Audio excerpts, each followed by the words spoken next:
team format afterwards? Okay. Yeah, I think that we're going to do 3... Alright. Hello. Sounds good. Alright. Perfect. Alright. Alright, we're here for Red Gear 2. And this is Safri, and I am here with Sidios. Yeah, I'm Sidios. I'm here in BC, so this evening I'm likely to be cheering for the BC Killer Whales as they play in the 5v5. But first up, we've got 3 exhibition matches, I believe, for you, which should be...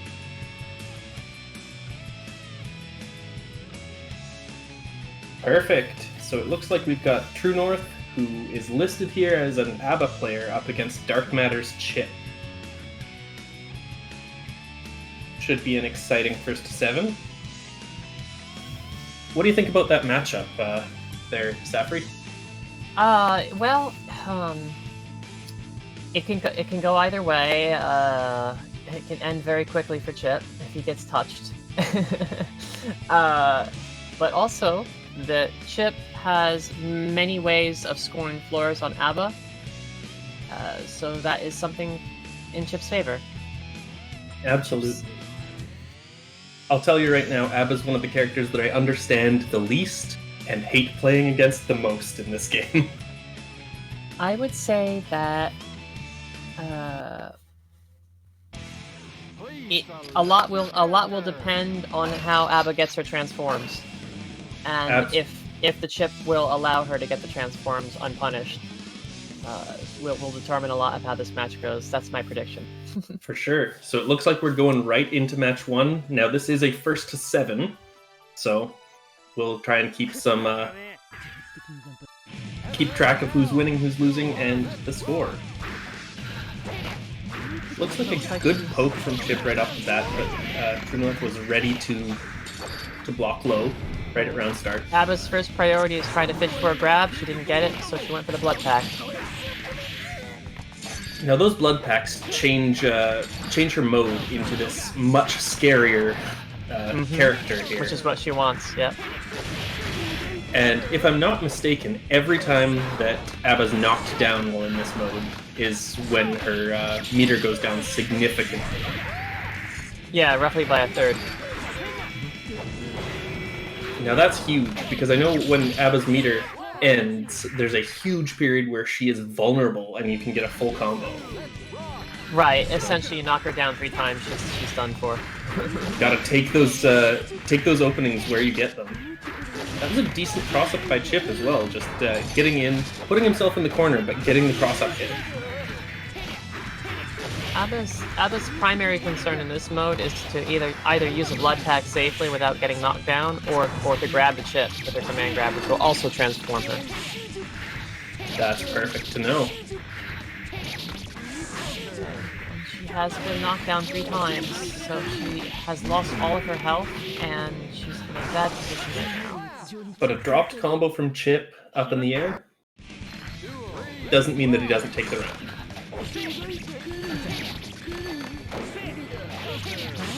Darkmatter is looking like he's moving here, going quite faster, and using the burst to dodge that command grab from ABBA. So that's a very good confirm into the grab, transform. She's got 3 blood packs, she's in a good position right now. She's also got meter for a force break uppercut, downside. That force break downside is terrifying. It's... Especially if you're Chip. Absolutely. I mean, Chip gets touched here when, is it, I forget the mode name. Is it Goken mode?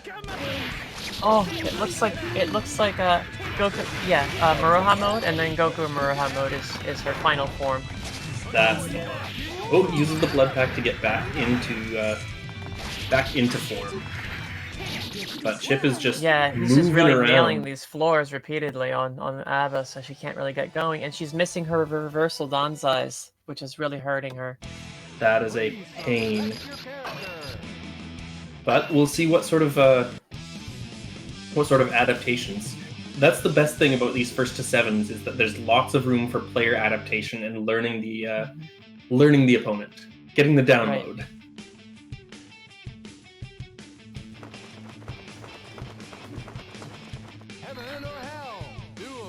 Right. Right. And here we go with game 2. Right, you'll see Chip will be trying to fish for a knockdown, and Abba's going to be fishing for a command grab. Or at least a safe blood pack. Okay, she's going to go in for the blood pack off the burst. Gets the safe blood pack. Well, she's full screen away. I mean, full screen is nothing for Chip's movement speed, but got it. Now it looks like they're both pretty happy to,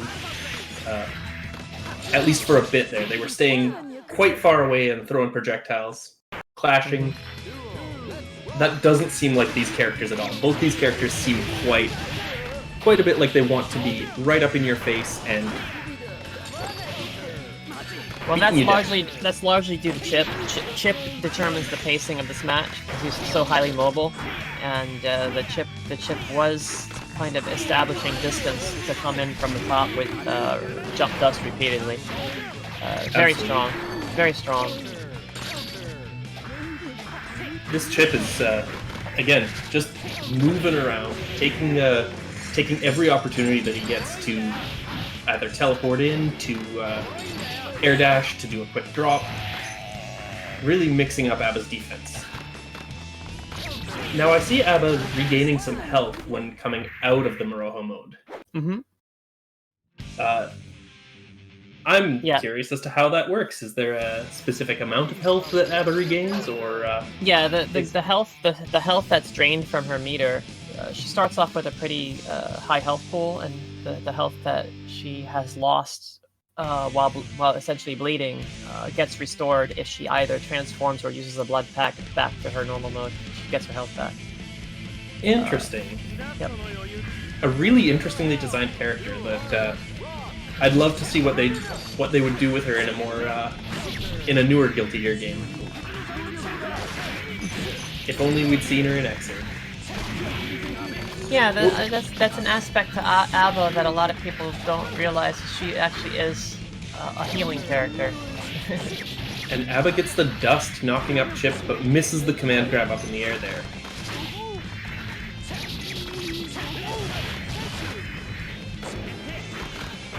Now I see Chip going for some of those sort of Rekka combos, going in with the overheads from it, but only when it's safe to do so, only when it hits, because, well, it's quite unsafe. That was a good RC to keep pressure from the Chip, though. Right. He wants to stay on her so she's not comfortable to transform.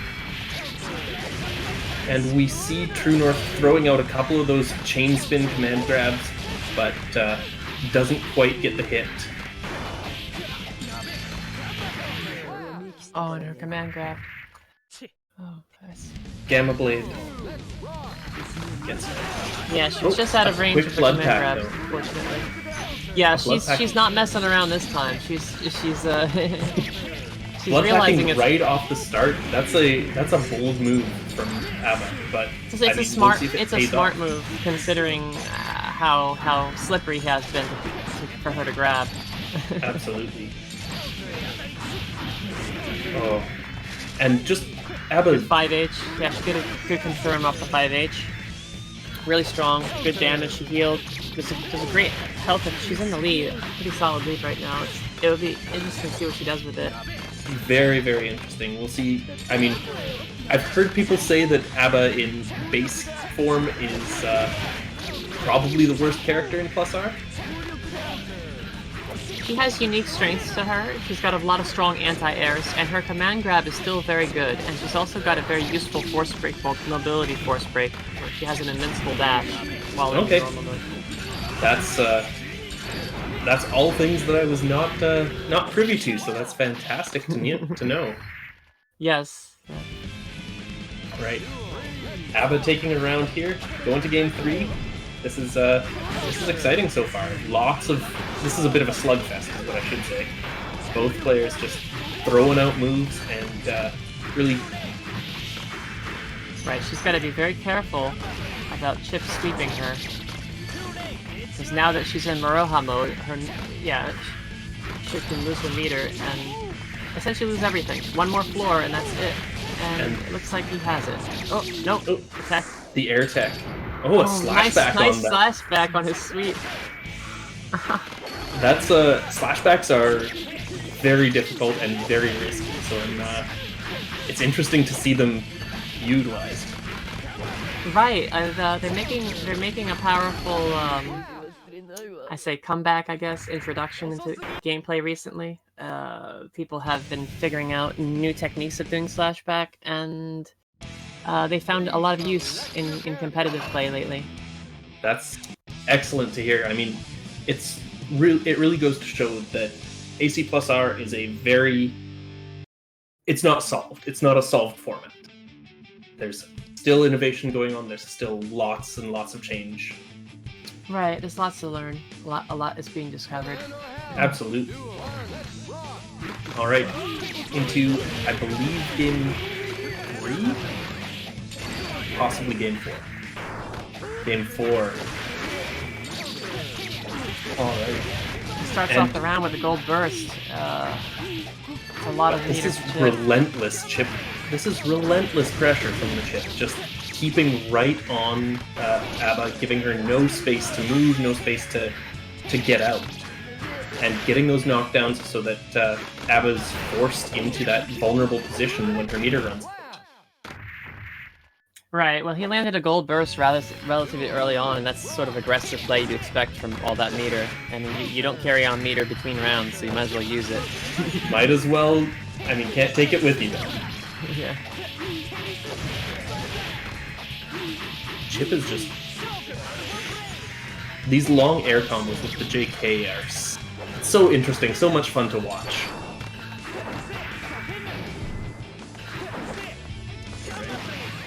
Some space between the players now, and ABBA gets a safe blood pack. Yeah, ABBA has a very good defense. She has very good defense, but I would like to see her inserting more more command grabs when she has opportunity to do so. Absolutely. Ooh, a gold burst. And let's see what she does with all this meter. Oh, he crossed up her input, so... Oh. Yeah, he knows that she really wants to get that Dansai out, especially the first break Dansai, and he kept crossing over her center. Yep. Just, and I mean, those cross-ups eating your input there. Yeah, just to mess up her inputs. That's definitely something that I've noticed when I'm playing. I typically play it's still possible. It's still possible to do it. Right, it's still possible. It's just it becomes very strict, like very, very hard. You gotta do it very, very fast and in the proper direction. Absolutely. And with Chip, those directions can be pretty ambiguous in which side he's going to drop on, so it can be tough to make that decision. Loves me? Loves me? Well, thank you. Alright. And again, Chip has ABBA right in the corner, and... Oh, good confirm with the grab. Absolutely. Transform. Transforms, gets out of the corner. With all of her blood packs intact, which gives her great options for healing and entering into Goku Moroha mode comfortably if she wants to. She still has the meter for it. Absolutely. This is it's interesting to watch just how the tempo of the match changes as ABBA form changes. It's Now, if she enters into Goku Moroha mode, she'll actually heal a bit. I would actually opt for that right now. It looks like a good decision. Oh, she caught him with 6H. Caught him.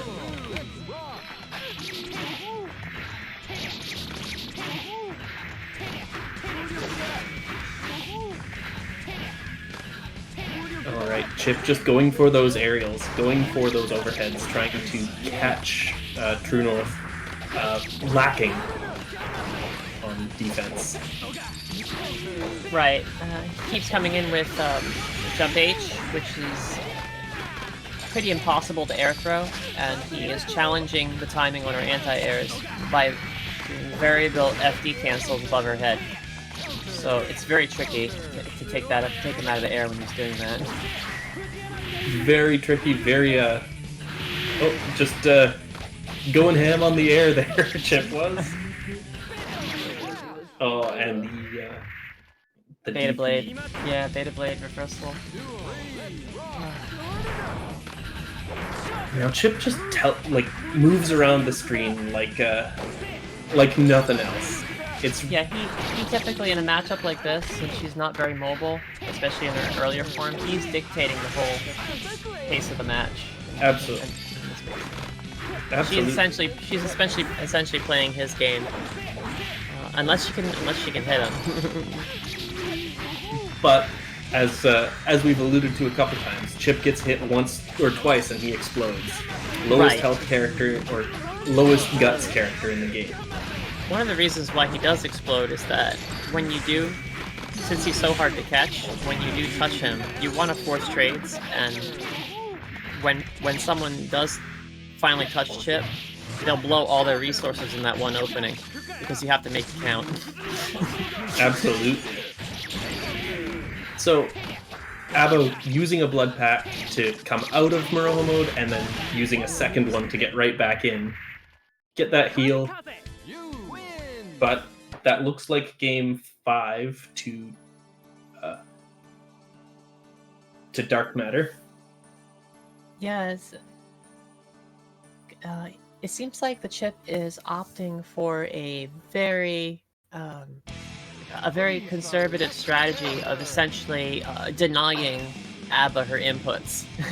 And if it's not broke, don't fix it, right? Yeah, it seems to be working. Definitely a lot of... He knows she wants to do Dansai, and he is doing all he can to not allow her to do that Dansai. ability. Yes. No Dansais for you, Abba. You're not allowed. That button is off limits. Oh, gets in. Just a couple hit combo here, but Chip with those variable FDs in the air is so sneaky. I'm not gonna lie, I'm getting hit by all of them. I wouldn't be blocking this.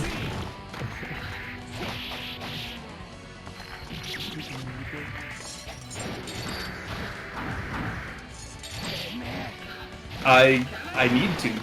We'll see what happens. I've been working on blocking Chip and Strive this weekend. Oh.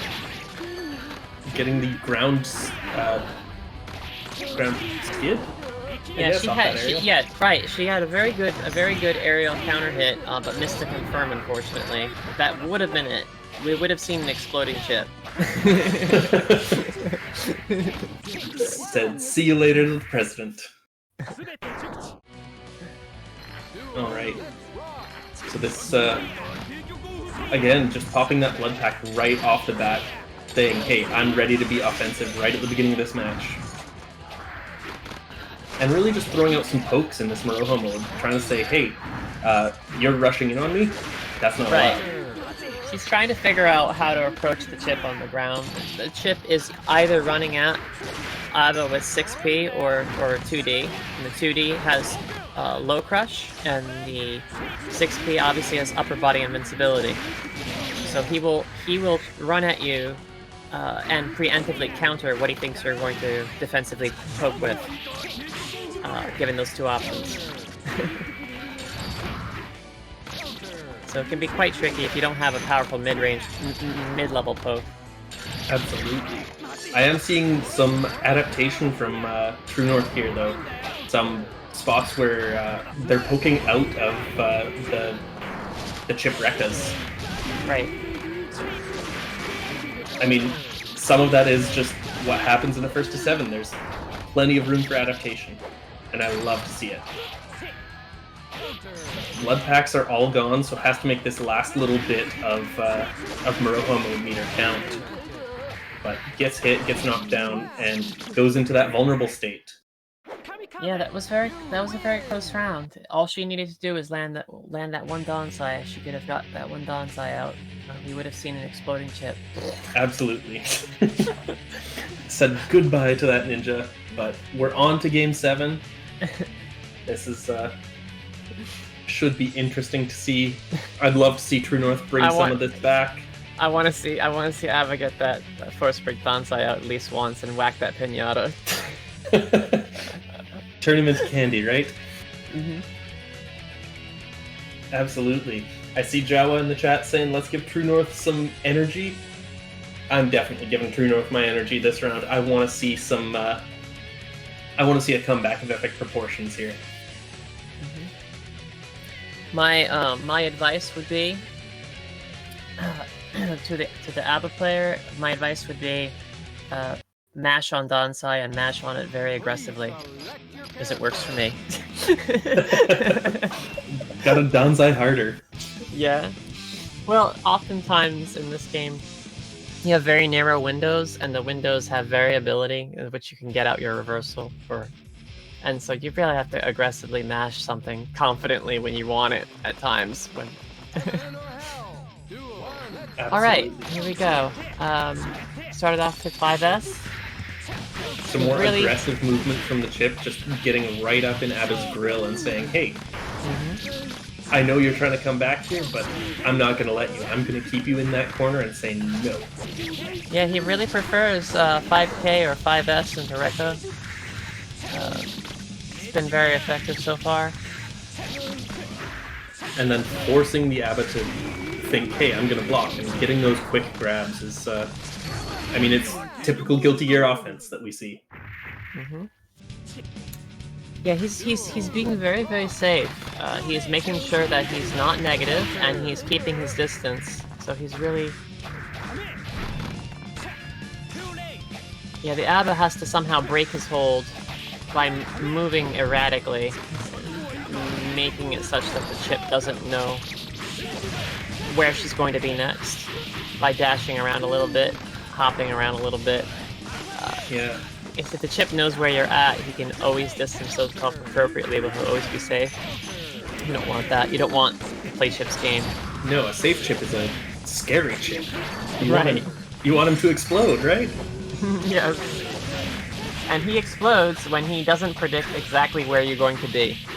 And then he gets his distances wrong, and you trade on him, and then then we have a bring out. There we go! Here we go! We got the first big concept. We got it at least once. We got the run full screen, use the blood pack out and back in of Maroha mode. Let's see if we can get another. She's got a lot of meter. Absolutely.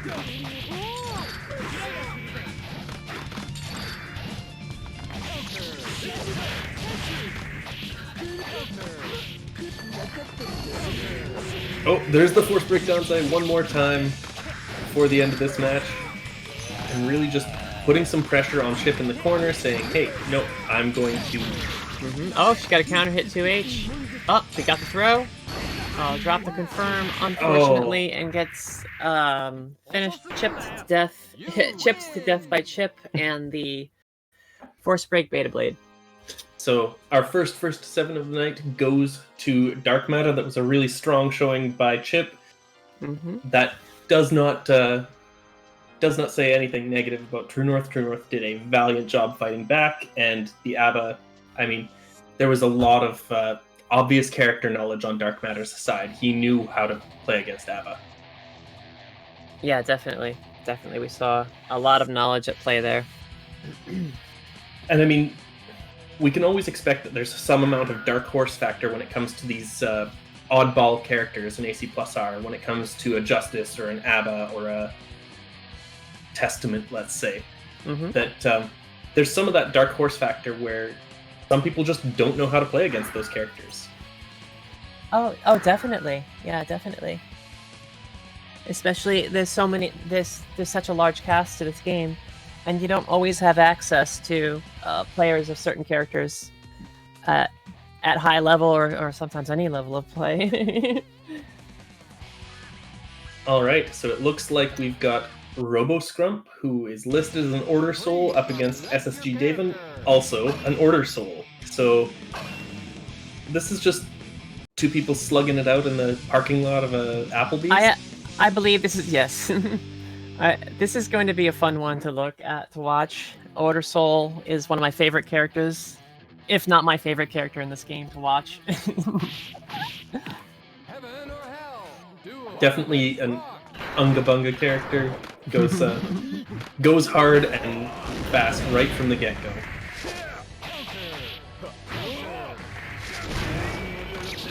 That was a decent try at the Gunblaze cross-up, but it did not work because of the burst. Oh, and the level 2 Gunblaze catches Davon.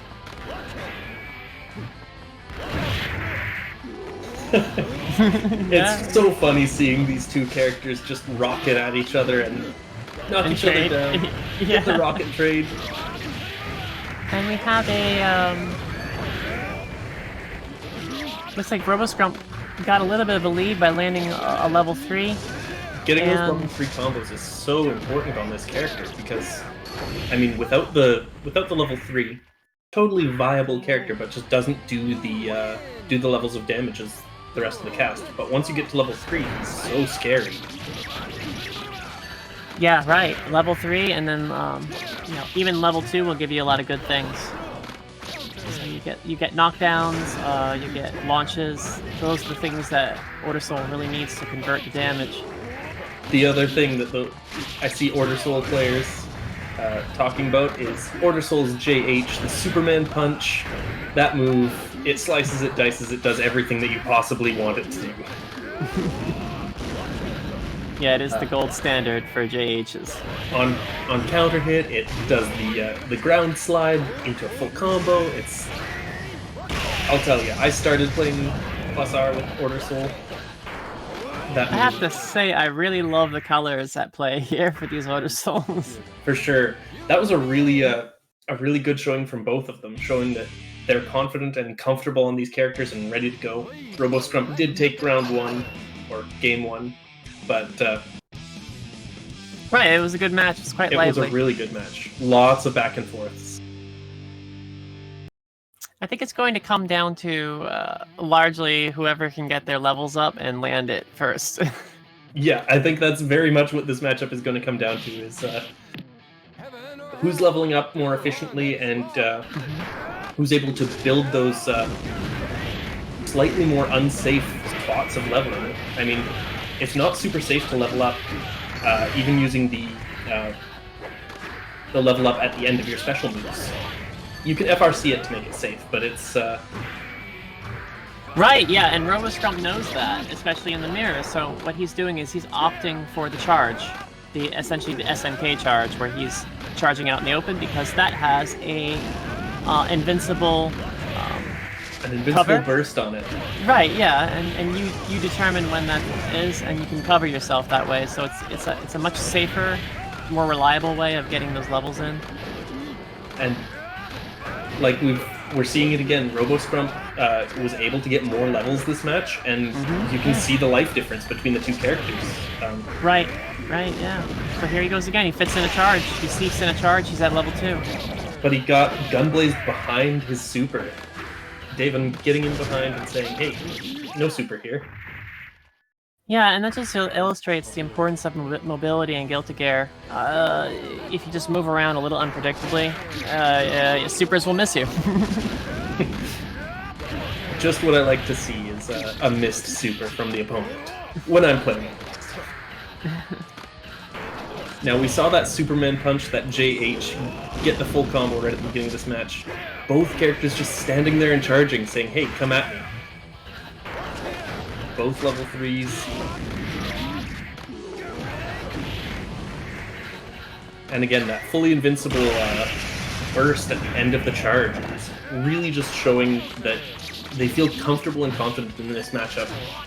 Standing and charging, and saying, hey, come at me.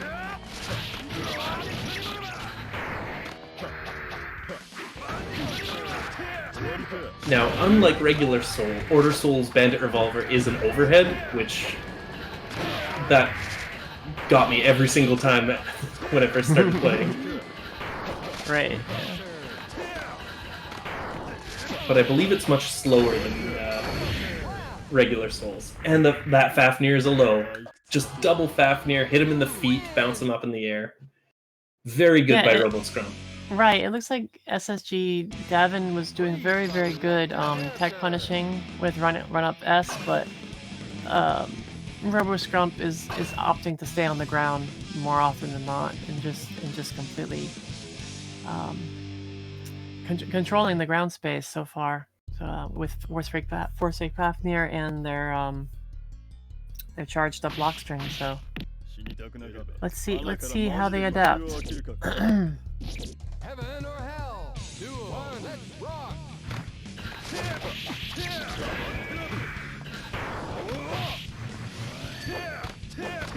Oh, and a missed dust combo.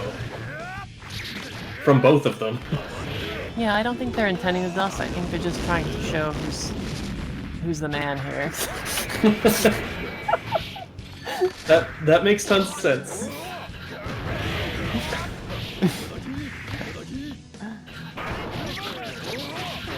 The Oracle's 6H. That move. It hits hard and it does so much stun.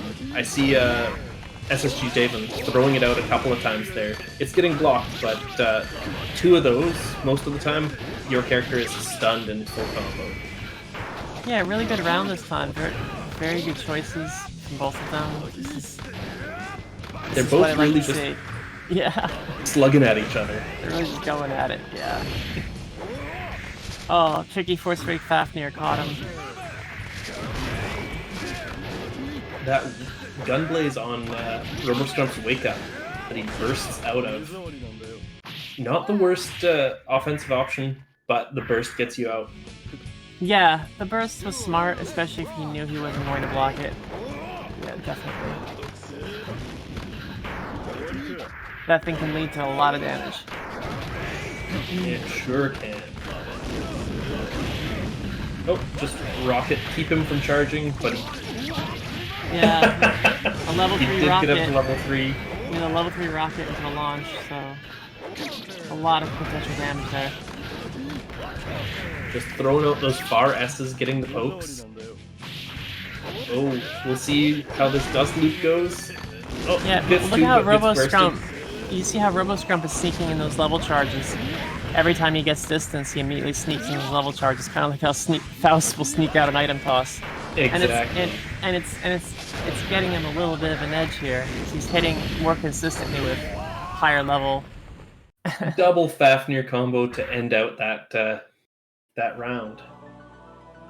That's so interesting.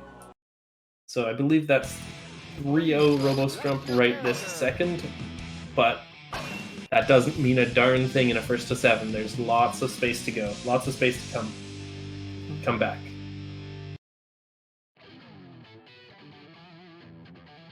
I'd like to see Devin match RoboScrump's little bit of meter gain, or at least figure out a way to punish him for attempting it.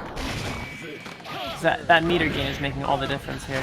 That really is the difference that I'm seeing in this matchup. You're exactly right, Safri. That RoboScrump just has the meter advantage.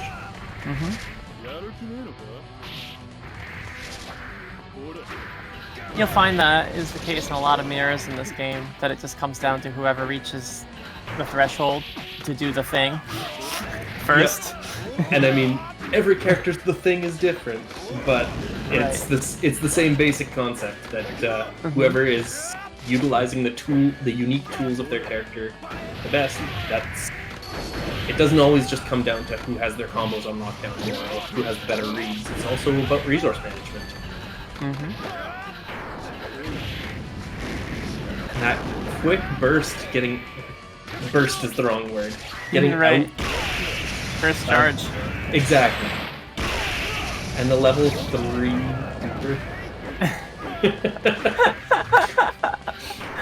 The burst charge is super irritating, especially if you're trying to get in. I mean, it does make getting in on a charging Order Soul a bit of an ordeal, let's say.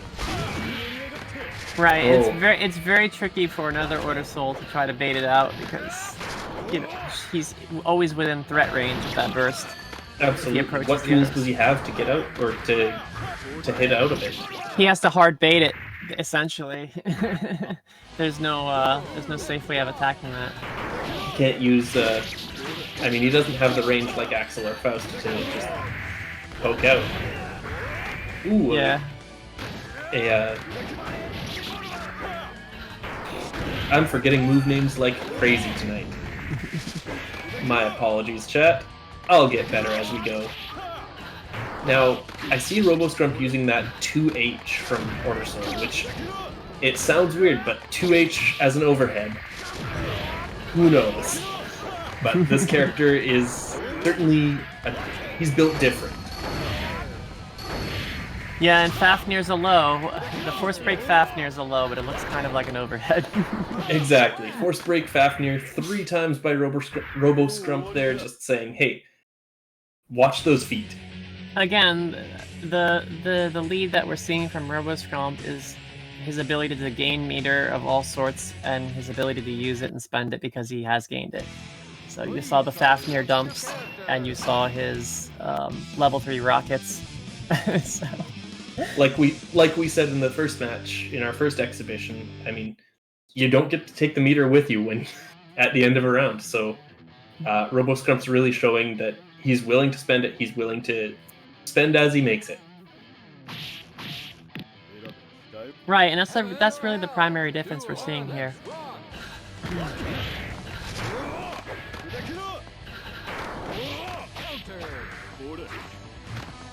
This match looks a lot more tame, at least at the beginning. Less, The calm before the storm. Exactly.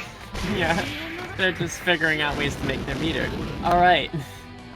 Moving forward, you gain your standard meter, and then charging you gain the, that kind of meter. That was one heck of a pressure string from RoboScrump there. That was 2 level 3 rockets into a level 2 bandit revolver into... Which ends with an overhead into a knockdown, yes. That is wild. That's some Unga pressure if I've ever seen it. Mm-hmm.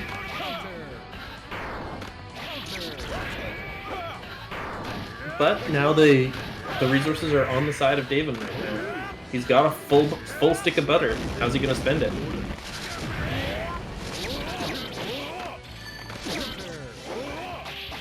I know how I always spend it. Oh, well, I know how RoboScrump would spend it. Fafnir. Yeah, I think I do 4 Fafnirs in a row to close out the match. That is exactly how I would do so as well. Oh, that backdash almost got caught, but was able to block the super.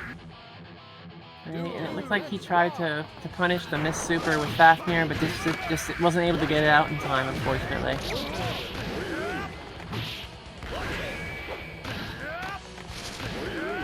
Again, trying to poke out with that 6H. It's a really strong tool, but if you miss, you are entirely in the other person's court.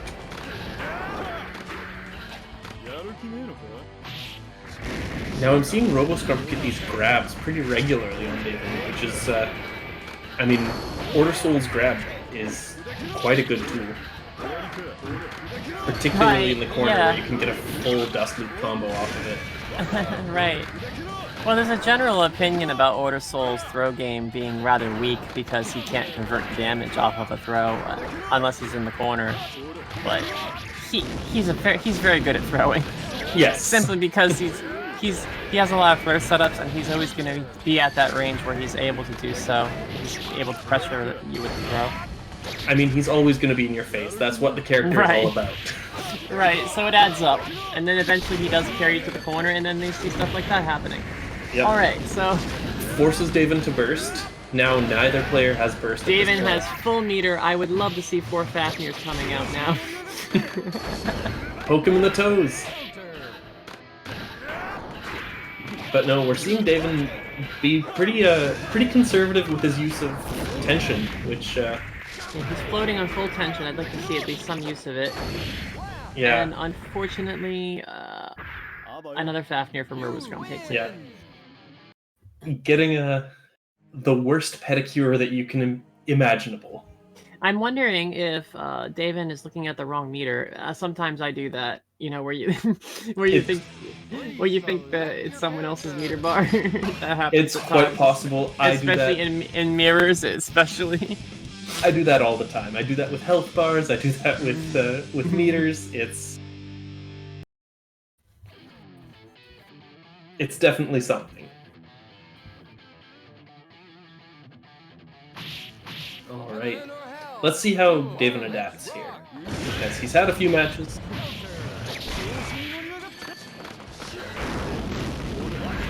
Which user? Feet. Okay. Welcome to the chat, Feet.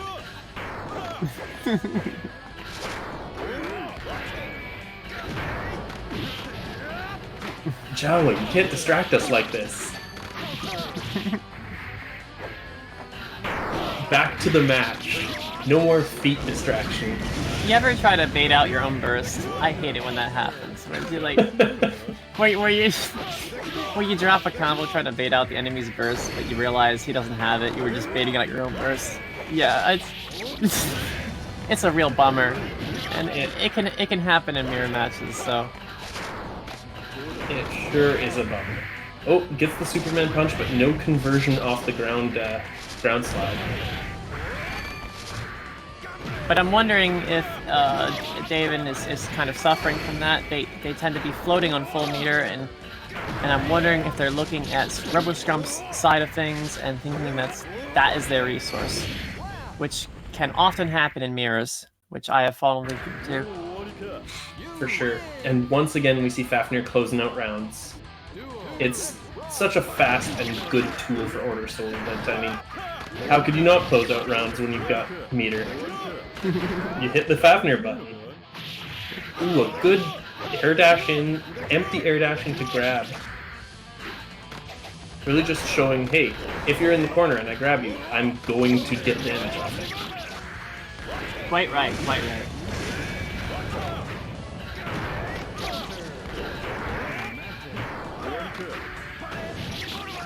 Now, of all of these special moves, RoboScrump is often using the when it's safe to do so, and that's the big thing. It's when it's safe to do so. He's using the meter charge off of these specials.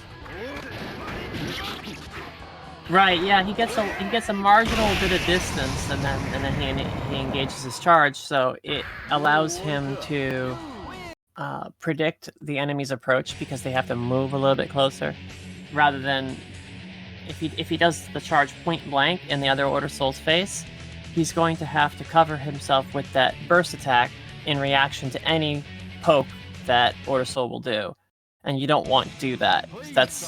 You're going to have to end your charge earlier the moment you see that Order Soul press a button to cover your butt. So he gives himself just a little bit of a distance so he can react to both movement and the attack, which buys him time. It's smart. It's definitely smart. We're seeing lots of strong choices by RoboScrump here. Yeah, and we see Davon has his own style as well. He keeps going to cross up, and it works sometimes, but his major compromise in these matchups is that he just doesn't spend his meter, unfortunately. Yeah. He's playing pretty safe with the meter. And, I mean, we're seeing this is not a matchup where you can play pretty safe and survive. Precisely. Oh, there we go, double Fafnir. Double Fafnir. For the kill. Oh, it's brutal damage. Alright, and we're on to possible set point for RoboScrump here. Yeah, good little frame trap from Davon just throwing out some decent offense, but it's getting all reversed here by Scrump. And again, we see that Gunflame on Wake Up, especially at level 2, you can get so much off of it. Or not Gunflame, Gunblaze. Oh, level 3 super, and it kills. My goodness, that's a lot of damage. Yeah, and that closes it out. That does close out the set. Scrump showing that he's the dominant of these two Order Souls. Again, doesn't say anything negative about Davon, though. Davon really showed that, he has a command of the character. It's just gotta spend that meter. Yeah, RoboScrump had command of the meter. And in the end, he kind of illustrated it by the way he closed out the match. He did a level 3 Tyrant Rave or whatever it's. Yeah. Experimental Tyrant Rave, or so he spent both meters to do that. So. Mm-hmm. Really, just showing, hey, I've got the resources. I'm going to spend them, and I'm going to kill you. All right. So we have up next is. Oh, Exkcal Alright, so it looks like Exkcal and HeartySnicker. We've got a Soul Bad Guy up against a Zappa. Exkcal HeartySnicker. Right.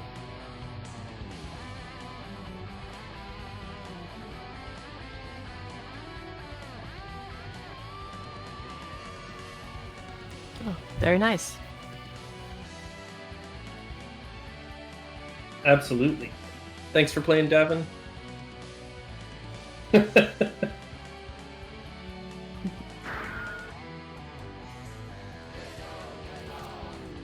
Extra kilocalories, says Exkcal in the chat. So this should be interesting. I mean, I know these players have played before, HeartySnicker being, I believe, team captain of the Saskatoon squad that played last week. And yeah, and Exkcal is also pretty strong. A pretty strong soul from Alberta and is part of the Alberta team. Right. Should be interesting to see. I know that those two provinces do have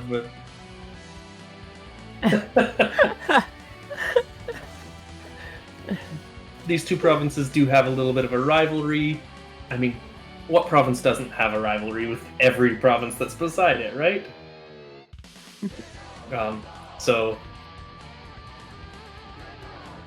yeah, it should be interesting to see. Please select your character. Yeah.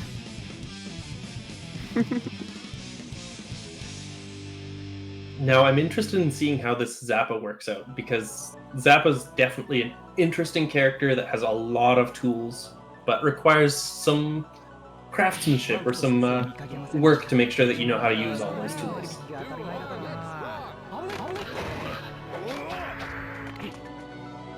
Ooh, a wild throw right off the bat. Didn't have the meter to do any sidewinder moves, but A really great air throw from the Zappa, which is typically what you do see from Zappas. It's very important for a Zappa to be very good at air throwing. for sure. And now we see Zappa get the sword out, and this sword is just a nightmare to deal with defensively. Right.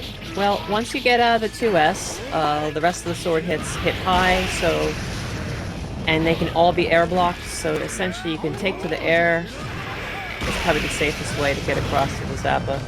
Comes in with a dust, very good choice for the Zappa. Zappa, when he has the sword out or the ghost, you get it in on his face.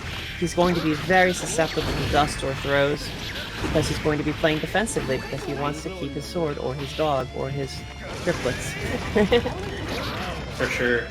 That's a really interesting way of looking at it, saying, hey, Zappa needs to play defensively when he's got a summon out.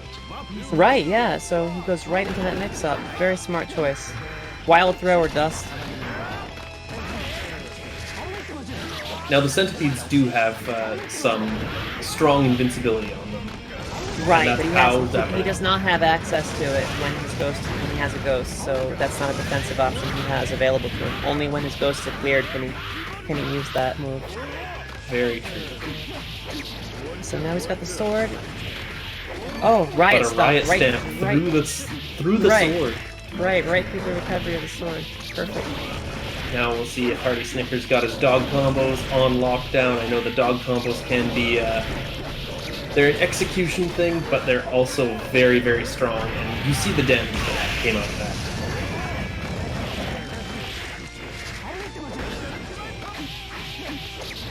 And we've got a sword coming out, and gets the overhead off the sword, it looked like. Mm-hmm.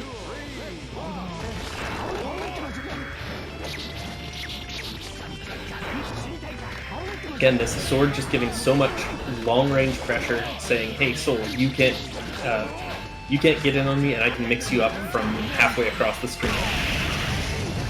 Yeah, the thing about the sword is it's relatively easy to block. However, it's hard to react to. The sword can be summoned quite quickly, essentially at random. And if you don't react fast enough to the sword, those first sword attacks are so quick, and they just bleed right into each other, those hits. And you can lose a whole bunch of your health at once. And there we saw the invincibility of the centipedes on full display, getting through a heavy attack from Soul, but Grand Viper gets through and takes game 1.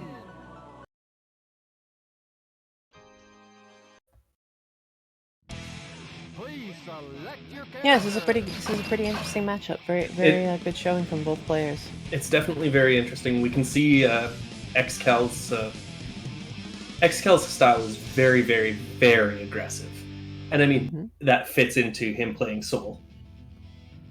Right, and it looks like he's pretty comfortable with Zappa. He knows what to do, when to do it, and the Zappa is pretty strong as well. So very strong. This should be a fun match. I mean, yeah. Yeah, it looks like anyone's game, really. Yeah. These players go back and forth. Every time that I've seen them play against one another, it's been a back and forth, and I'm expecting to see that again in our first 7 here. Again, with that sword poking from long range, and that's the 3rd air grab that we've seen this round. Yeah, very good sword control. Well, I mean, when you have the sword out, you know that they're going to want at some point to take to the air to make it to you, and he just preemptively air throws. So, great stuff, good control. Yeah, very quick cross up with the triplet explosion there. That's such a tricky movement from Zappa. But it gets taken with a Volcanic Viper.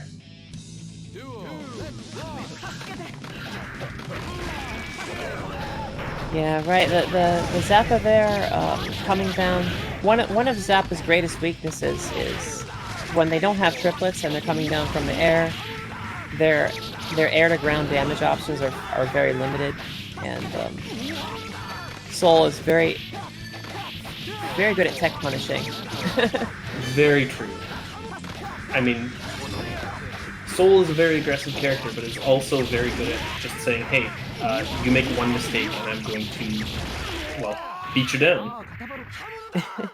Right. Strong sword combo in the corner there gets HeartySnicker this round.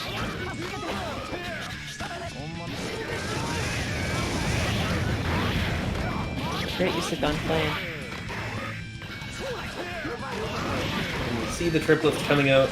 Now Zappa sometimes will just sometimes when Zappa gets hit, we'll do a summon. Sometimes it's off the centipedes, and it's really difficult to tell when you're going to get a summon, just at random. So it's right, and unfortunately, it is important for you to know. Before or at the same time as Zappa, know what ghosts they actually have. So he really keeps you on your toes when you're playing against him. Absolutely. Definitely a character that requires you to be on your toes and ready to adapt at a moment's notice. Right, and to be fully knowledgeable of his moveset.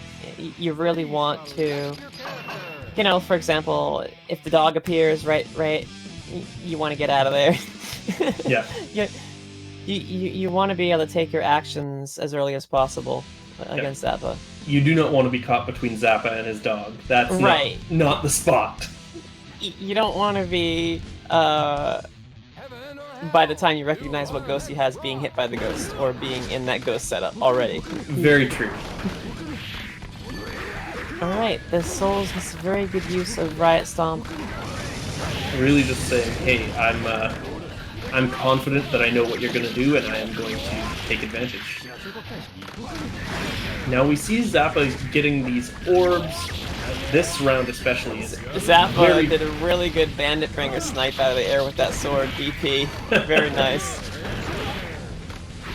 I believe Zappa has all the orbs to summon Rao at this point. Yeah, it looks like this is going to end pretty soon. Either way, we've got a Dragon install, we've got Dragon Rao. install, we have Rao. These guys are really... They're just throwing haymakers here. Yeah, they're not messing around. It's always lovely to see Rao come out, just because, I mean, I know that the conventional wisdom is that Rao is a worse summon than the sword, but the DP that Rao grants is so strong and is such a fun summon to see on screen.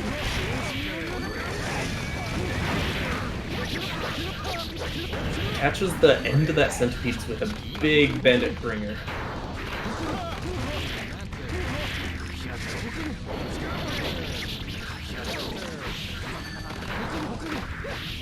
Okay, here come the triplets, and I know HeartySnicker has triplet setups on lockdown. We just haven't been able to see them yet this set because, well, the Soul's very effective at moving and really getting some glancing hits trade on that Zappa. Every time you trade with the Zappa, no matter how weak those attacks are, you reset his ghosts. And Rao DP, Rao comes out and immediately DPs. That's one on the board for HeartySnicker there. Yeah, the immediate DP is such a strong option because it's, I believe it's like a 4-frame uppercut. It'll catch you during your pre-jump frames. It has to be FD'd. It'll basically snipe any button you press. So it does about a bazillion damage, you know. And it also reaches to the top of the screen, which is something a lot of people don't realize until they get hit with it. It reaches pretty high up. I did not realize that. Yeah, it reaches a lot higher than it looks. Yes. It's yeah, Zappa's such an interesting character, and just like I said with Abba, I love seeing these interesting characters, and I'd love to see what ArcSys could do with them if they decided to put them into, you know, Exert or Strive, or, you know, not that I don't love Plus R. Yeah, I feel the same way. They're going to add characters in as the game goes on with Strive, and hopefully we get some oddballs. That's my hope. Because, I mean, we have lots of basic characters, quote unquote, already. Oh, and that sword combo, gee whiz, that was a heck of a combo.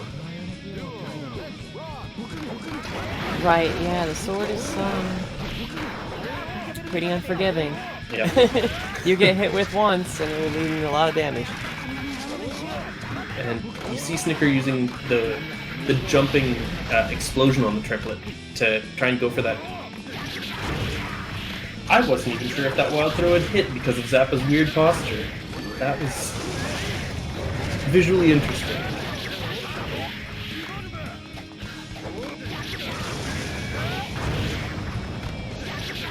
Oh, this is a big damage combo from Soul.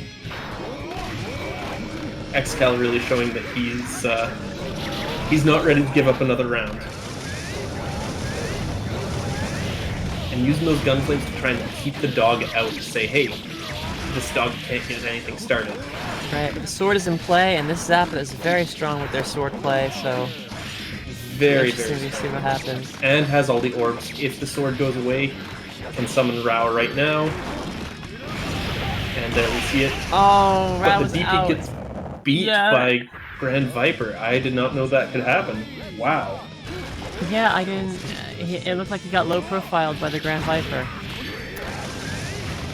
I mean, very common for Grand Viper to have weird interactions with other moves due to the way that, you know, Soul sits during it. That low profile is so strong. And here we see dog pressure in the corner.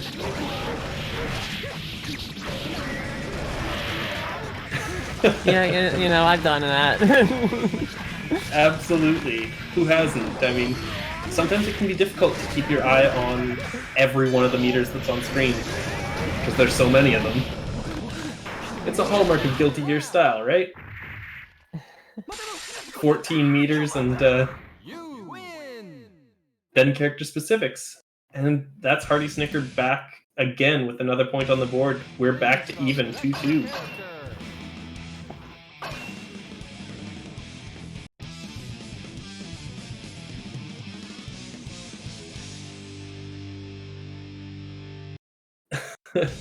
They can't. Oh, they can hear you. Okay. Okay. That's reassuring. That is, yeah. Alright, yeah, we have Zappa fishing for a hit with the Far S. When the Far S whiffs, it creates a little bit of a trap on the ground that's a low-hitting puddle, which can be confirmed later on to a summon. Good to know. I knew that it had some weird properties based on how long it had been out, but I was not 100% on exactly how it works. That's super interesting that it can be either a mid or a low. Yeah, it'll be a mid or a low, and it'll be a low trap. It'll sit out on the ground. If it misses the opponent and travels a certain distance, it will become a puddle on the ground. It's very good. Very strong. But Exkcal really just going for that damage, getting that Tyrant Ray, spending his meter. Can't take it with him, so he's gonna use it while he's got it. Zappa is really loading him up with these ghosts. Yeah, now, put the triplets on him, and all of these additional projectiles that just come out on screen can make it so hard to maneuver. Right, and for every ghost that's on you, I believe that you get an attack on a 2-second time. I think it's every 2 seconds, repeating for 10 seconds for every ghost that's on you. And when there are 3 ghosts on you, you're going to be getting a lot of items. A lot of golf balls and flower pots and peels. And not only that, but the recovery time for each of those ghost costs is cut down drastically for every ghost you get hit with. So essentially, you don't want to you want to block them. You do not want to have ghosts cling on. That sounds unpleasant. Good FRC from Exkcal, really saying to extend his pressure and saying, hey, you're stuck in the corner here with me. And the Gunflame gets rid of the sword and into the triplets. A wild throw, and this should be the round. Yeah, again, wild throw is such a strong option to use against Zappa because of the nature of how a Zappa will play when they have a summon out. It really is strong saying, because Zappa has to play cagey, has to be ready to block, ready to backdash, ready to not get hit and lose the summon. Right, and lose their setup. Right, exactly. HeartySnicker a little close there. Gets clipped by the Volcanic Viper when going for the sword setup. But here we see a ghost on Exkcal, and items starting to come out. Yeah, I did a force break unsummon and lost the ghost, unfortunately, but I think they're really trying to rush Rao out. I've noticed that a couple of times where HeartySnicker won't unsummon the sword or the dog, but will unsummon the triplets. And I wonder whether that's a personal choice or right, and you see that a matchup choice. Right, you saw that kind of gameplay decision being made heavily by Kenji or KB Nova's Zappa. It seems like he personally did not like to play with triplets. Yeah. So you'll see people opt for that, for the summon that they don't really feel comfortable playing in that match. Yeah, it's definitely interesting, and I wonder whether triplets are just not necessarily super strong in this matchup specifically. I think it would depend. I think it would depend on the player you ask. Like Hellsap will play triplets against anyone. I think that's his best and favorite summon. But I think most Zappa players will either opt for the sword or the dog. And it depends largely on your personality, really. For sure. It depends how comfortable you are with, because each of these summons does have a significantly different playstyle. Right, and they're all very strong and have merit when used skillfully, but they don't always resonate as playstyle with people equally. For sure. Now we see those triplets start to come back after their jaunt holding on to soul. And we're going to start seeing some items here. Golf balls, flower pots. That golf ball knocking soul out of his pressure. Oh, and Zappa bursts and gets the dog biting from behind.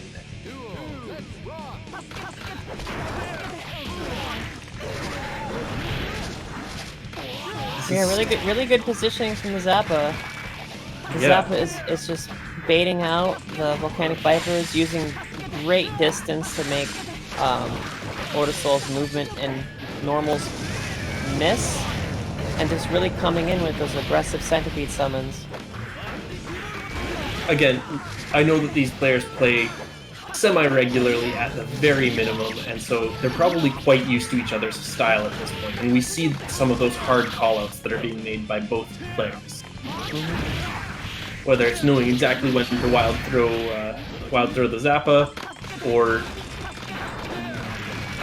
well, knowing exactly the spacing that HeartySnicker needs in order to keep Exkcal at bay.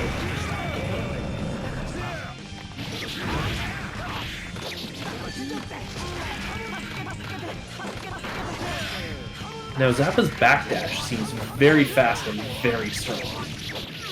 Right, and that's one of his primary strengths, is his ability to make other characters miss with their normals, or miss, distance their approach wrong, and then just capitalize on that. It's one of the primary strengths of Zappa. Yeah, I mean, Zappa's a very strong character, but once again, a very strange character to use. So, we are currently 4-2 for HeartySnicker. This should light a fire underneath Exkcal here, because I know he's a competitive fellow and he really wants to win. Really impressive swordplay from Zappa. Yeah, really just saying, hey, Soul, you're not allowed to get in here. This is my space. Yeah, every time that sword comes out, it's doing work. It's yeah, here we go again. We got another sword, and look at that damage right off the bat. And the sword does such a good job of building those Rao orbs as well. He's already got full Rao, ready to go. The second he loses this sword, you know Rao's coming. But he doesn't lose the sword.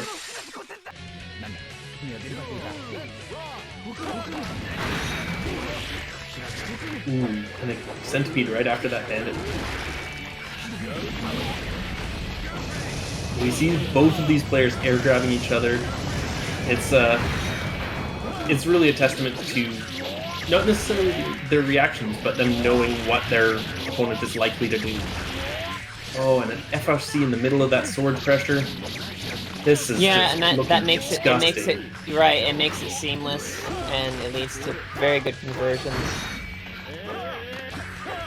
I think this might be 3 swords that we've seen in a row from Zappa at this point.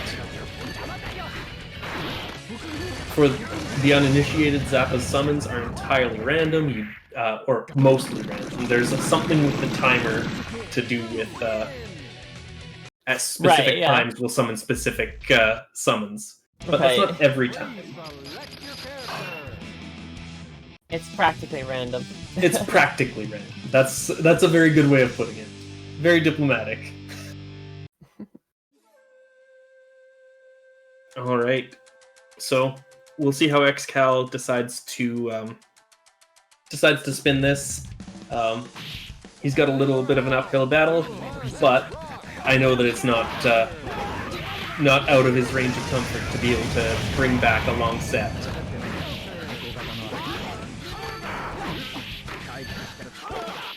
But here's that sword one more time. Bursts out of the sword, but the dog comes out, and one more air grab. And you see that so often from Zappa. And it really does set up Zappa for a free summon. Yeah, one of the things about the sword is that it really punishes you for not being patient, but it's kind of hard to be to not be impatient when the sword's on you. Yep. Oh, got him with the up dog into the big dog bite.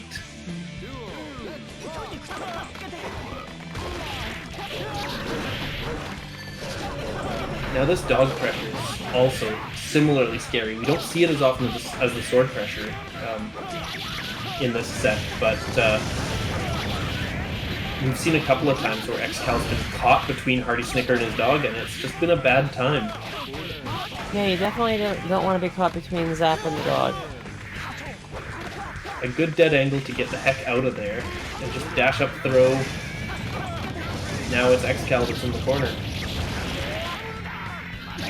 And going for that overhead cross up, jump over and say, hey, nope.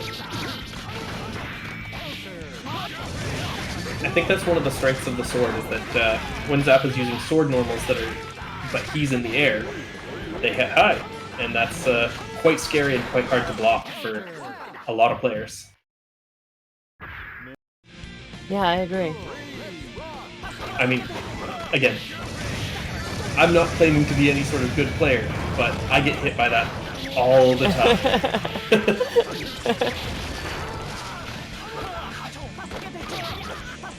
The primary reason why I'm so afraid of people who are good with Zappa. It's pretty terrifying. Yeah, it was really good triplet play there. Yeah, but Exkcal the soul is very good at getting in those trades. Ooh, Riot stamps on the dog.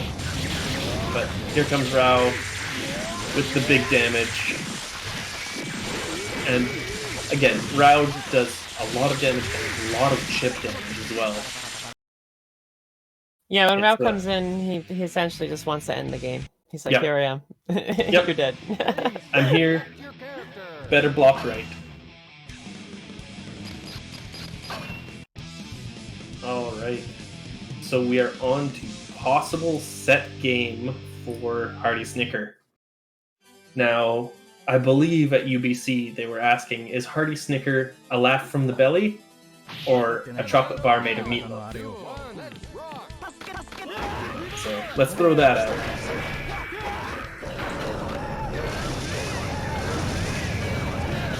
These are the questions that matter. It really is a good... it's a thinker. Yeah. It's got my brain going, and not in a good way. But Exkcal really showing, hey, you're in my zone now. Huge life lead for Exkcal at this point, but it's coming back. Both characters just zooming around the screen like nothing else. Oh, and a dust sidewinder. Drop combo, but there goes HeartySnicker with that Tyrant Rave. Yep. Force break Fafnir right at the Tyrant Rave. Yep. Certainly a way to end out a game. And Exkcal's doing a really good job this set of saying, hey, once you've got a summon, I'm just going to knock it out of you. You're not allowed. Right, and that's the approach you really want to take Zappa. So you're seeing someone who really, has an idea of how to play Zappa. That's really what you want to do. And when you knock the summon out of Zappa, they basically don't know what they get next until you do, right? Yep. And you want to really put them in that area where they're trying to figure out what their game plan is, and you know exactly when they know if you react fast enough. But it's just an uncomfortable position to tend to be in at times. Ooh, that Grand Viper gets underneath, hits Zappa, and now we're seeing forced FDs for basically the rest of the match here. Because HeartySnicker is so close to... Oh, gets stamped on. Exkcal bringing it back. Right, definitely. This is a matchup to watch. This is great. This has been a phenomenal match. I'm really quite pleased watching both of these players, and it really is showing that they're on an even footing, and they're just jostling for, incremental advantages where they can get them. Heaven or hell?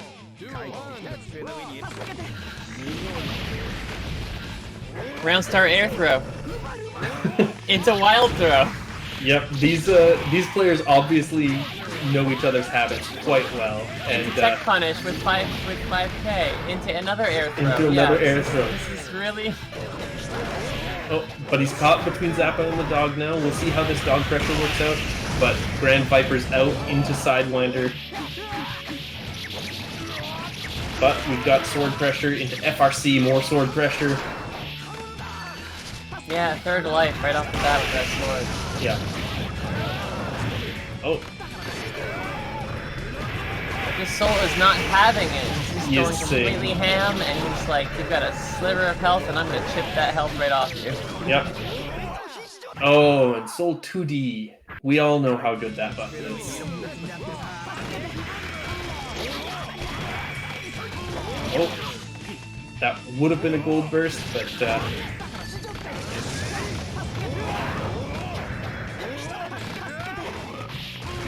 just trying to build up some space, gets the dash in, centipedes, tries to get over top, doesn't work.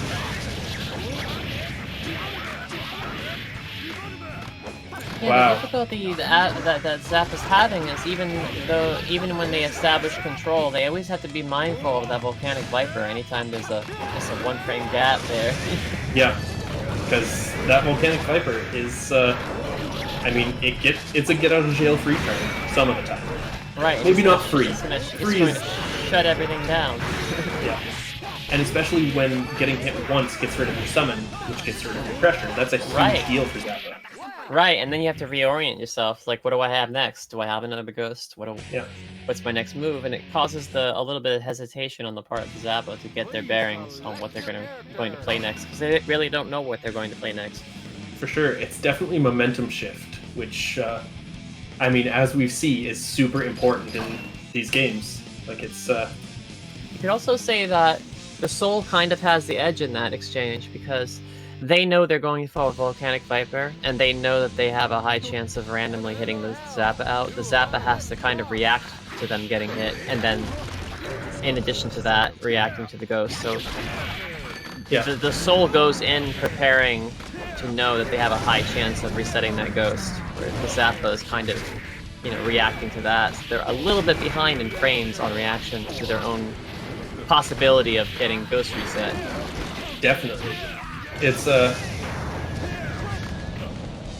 I mean, we're really seeing that Exkcal is turning up the offense in these past couple matches, and it's working out really well for him. Yeah, he did jump H into Wild Throw, and jump H in general into Throw in Guilty Gear is rather strong. Yeah. If you can land a close jump H with basically any character, any kind of like close jump attack, you get a really good tick throw setup, because you can go low, so you can go throw. Your very typical Guilty Gear offensive pressure. Do you go low? Do you go throw? Or do you hit him with an overhand? Right. Right. You got point blank frame advantage. Yeah, definitely. And we saw that sword comes out, and all of a sudden, Exkcal's life is gone. All it takes is one hit. All it takes is one hit from that sword on the ground, and yeah. Yeah. HeartySnicker really showing that he's super comfortable using that sword, and that I would say, it's definitely looking like his best summon for sure. I mean, yeah, as a player, his sword play is very impressive. Yeah. And I mean, he's putting out pressure from basically full screen. It's something that not many other characters can do, is put out, that level of forcing you to block. Right, and he's also maintaining full screen by backdashing and moving around. Yeah. Knowing exactly how far he needs to be in order to negate Exkcal's offense.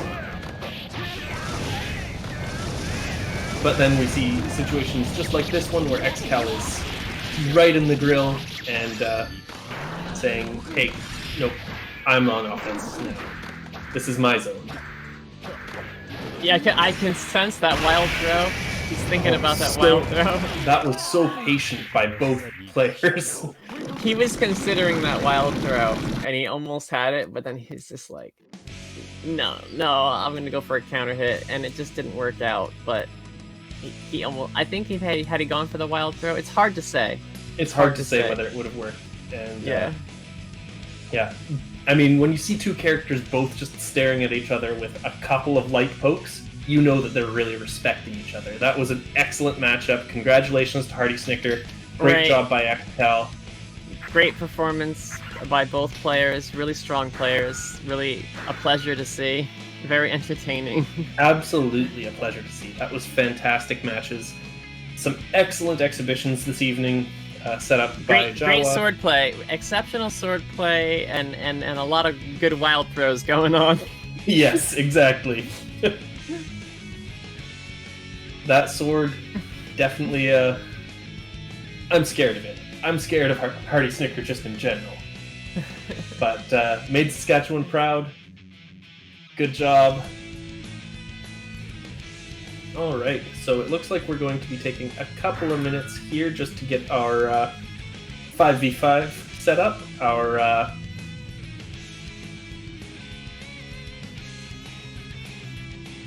Perfect. Alright, we're gonna wait for Jawa to tweet it out, and I think we'll be good to go. Yeah. So, we've got my home team, the BC Killer Whales. I gotta admit, it's gonna be difficult for me to be impartial here, seeing as the captain of the Killer Whales is my buddy Nagai, who taught me Guilty Gear. Got me into Guilty Gear. And he just happens to be a very great guy. I agree. Great guy. I mean, this team it's very strong, and very, Okay, Jawa thinks so as well, right? Yeah. Yes. The guy is a standout guy, yes. The guy. Nagai.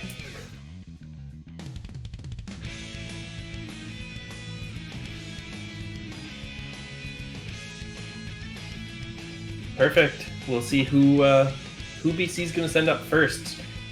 Whether it's going to be an information gathering round, sending out someone who, they're a little less confident in, or whether it's going to be go ham straight from the get-go.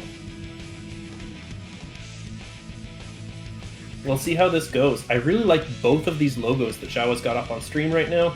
Both for... Yeah, they're pretty adorable.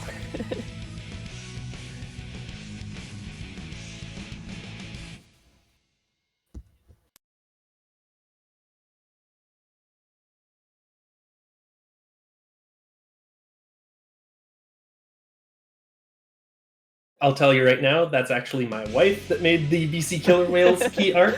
I'm very proud of her, and so... Very good job.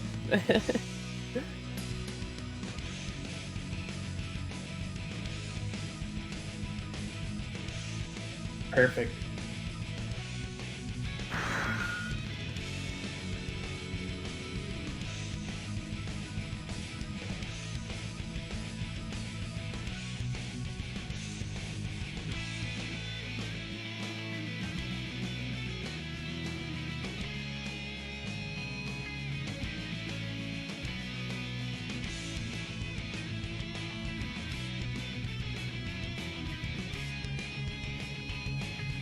Alright, so it looks like we're going to be getting a preview for next week here just before we get started.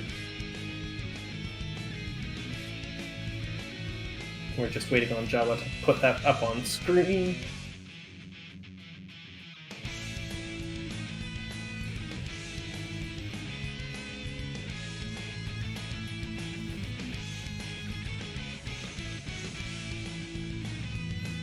I'm very excited, like I was telling Safri off stream. I haven't touched Plus R in a couple weeks, so this upcoming week I'm going to have to put in some time, put my nose to the grindstone.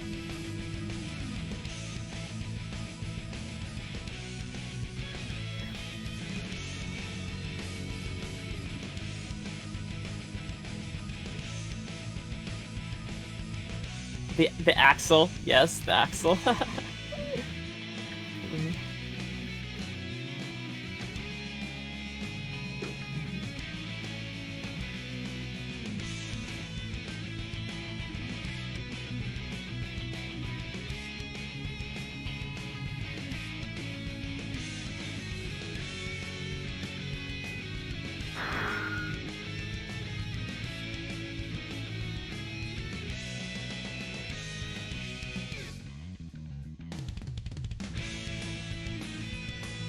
Right?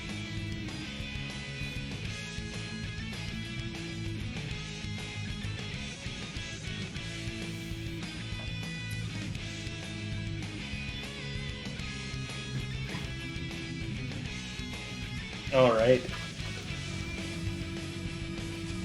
This is perfect. I mean, Raspberry is also a northern BC boy, a great guy. I'm really excited to see his Exkcal in play. Yeah, this should be great. This is going to be an exciting matchup. Yeah, Scytha's a rather strong Kai, and Raspberry, I have not seen them play, but they play Exkcal, so I'm very interested because I love watching Axel's play. Yeah, for sure. I mean, he plays very aggressive characters typically. Leo and Ramathal and Exerd. Right, so and Exkcal can be played aggressively. Absolutely. I've seen it played all sorts of ways. Very versatile character. This is going to be an interesting matchup. I'm not familiar with Scytha's Kai, but I'm always excited to see strong players go up against one another. Right, Exkcal will command the match within Rensengeki range. At that tip of Rensengeki range, basically, anything that Kai will throw out on the ground can be stuffed, including the stun edges or whatever. But outside of that range, things get tricky. Now, I know Raspberry's favorite thing in the world is getting those tech resets up in the air. Just consistent. I mean, I think every Exkcal loves that. Bursts to avoid the instant kill. Oh my goodness, that's very bold move by Scytha. Kind of risky, and it didn't turn out. And now they have no tension for the rest of the match, and Exkcal can just kind of use their meter. Yep, exactly. Raspberry can really just control the rest of this match by, well, having more resources available.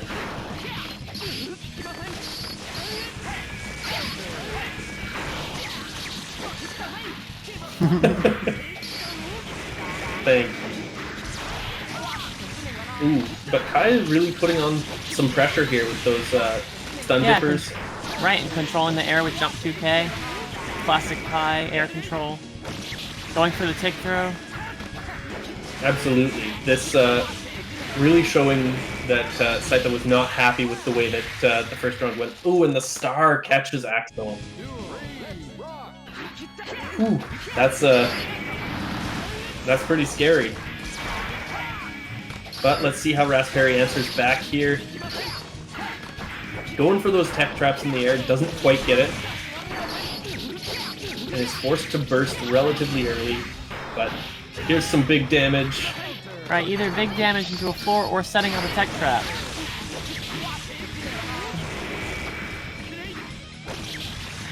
But once again, we see that typical offense from Kai, very much just throwing out those multi-hit moves and then forcing you to guess if he's going to go low or grab you. Good use of 3P from Exkcal. Wow, nice star cross-up from Kai. Very tricky. And Kai takes that first match. That's Raspberry losing his first life. As you'll see on screen, each of these players has 2 lives, or 2 stocks, essentially.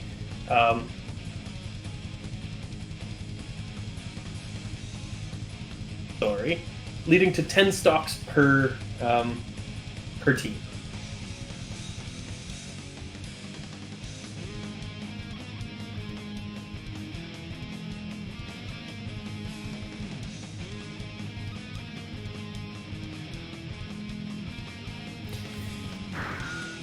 Yeah, so I believe, based on the rules, Seattle is stuck with Scytha out, correct? And Scytha is stuck on character.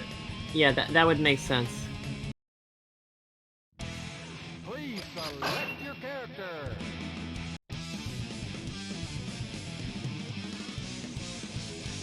Absolutely. Jawa, do you mind hitting the share in Discord?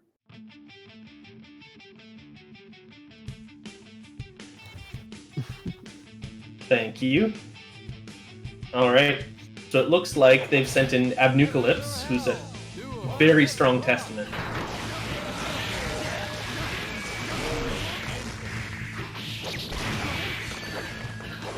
He's got definitely some scary stuff. I mean, Testament has some very dirty setups, typically. Safri, I'm sure you can speak speak more to that than I can. Right. Is very well-rounded, strong character. Has answers to pretty much everything. But very yeah, essentially. I was gonna say grind intensive. Very.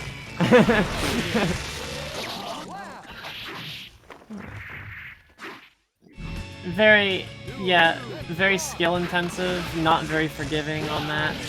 Exkcal has been playing the character for over a decade, and they are still grinding out in training mode every day before they play. And that's very understandable with a character this technical. I mean, right.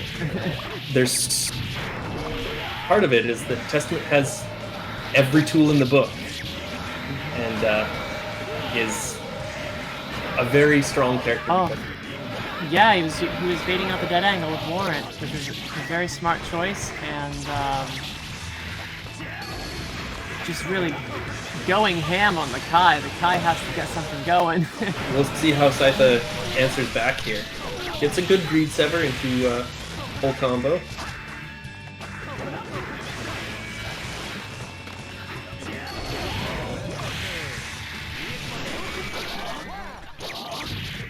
Interesting. But Abnucalypse takes that one.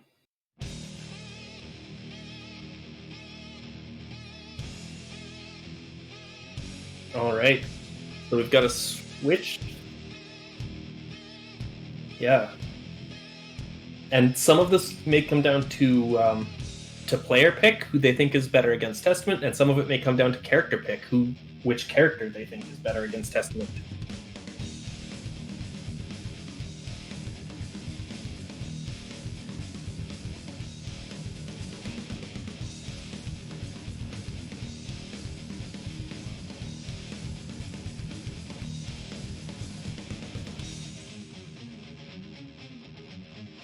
Absolutely, and both. I mean, we know that all of these players are very strong. Okay, sending in Davo.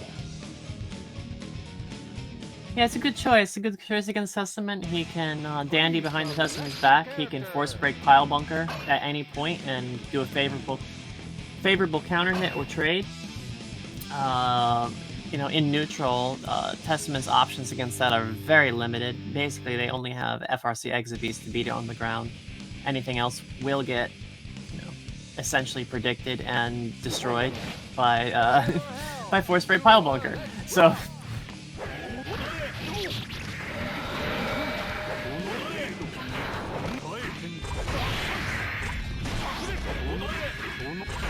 Right.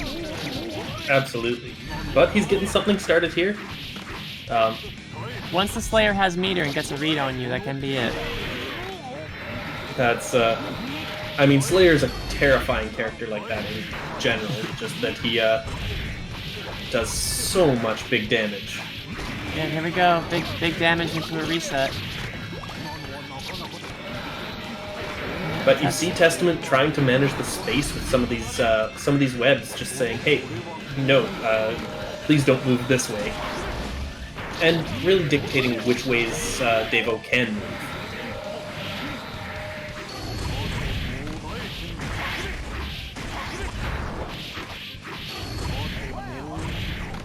Yeah. Although that was a very close round for Abnucalypse, doing quite a good job at managing some of Slayer's.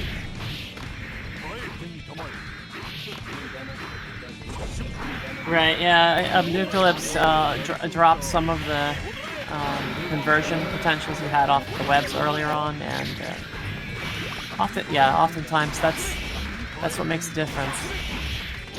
That's also why you see Cascade constantly grinding in training mode. Right.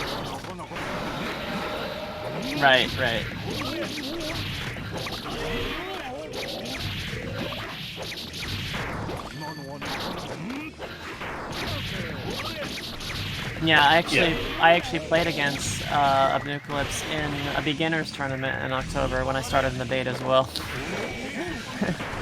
Yeah. Technically I am. Technically in this game, yeah. XX. Yeah, I played XX and Reload.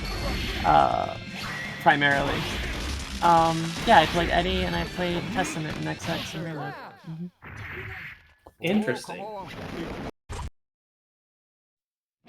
Good job, Davo. Yeah, Close rounds good job, both and also times, good, though. and also good choice. Davo has experience against Testament, and definitely, right. No, definitely not. And yeah, and it's a demanding match for Testament to play.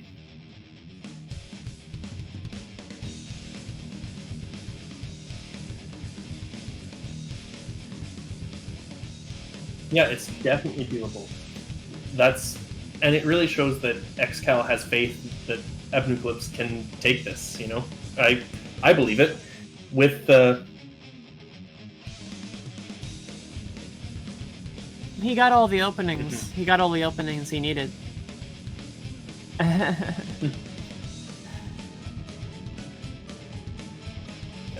But I mean, that does speak to this format a little bit. That I think Starbucks did that one. Yeah. Yes. So I would need to find what her Twitter is, but yes. So my wife did the key art for the BC Killer Whales. Her Twitter is @ds_cats, CATZ.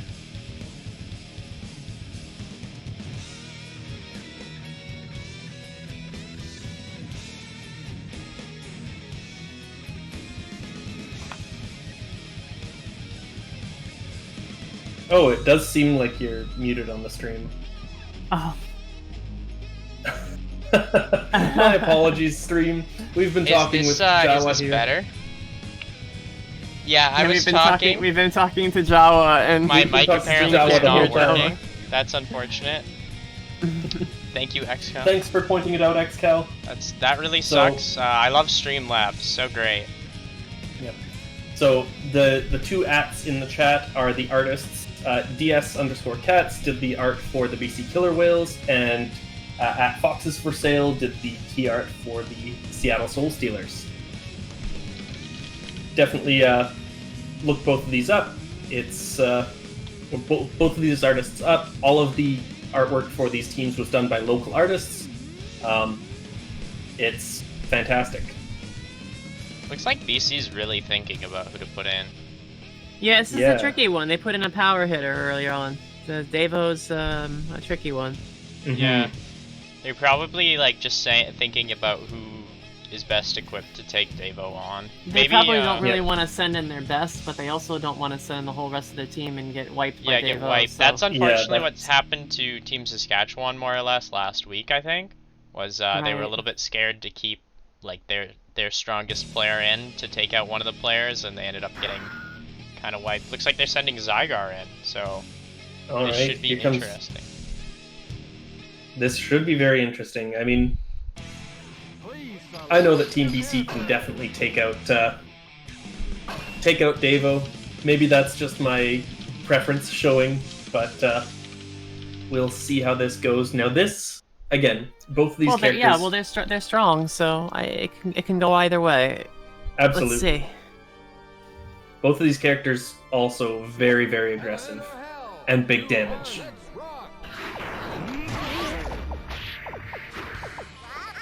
Counter knockdown. It's a great avoid on the throw. Yeah.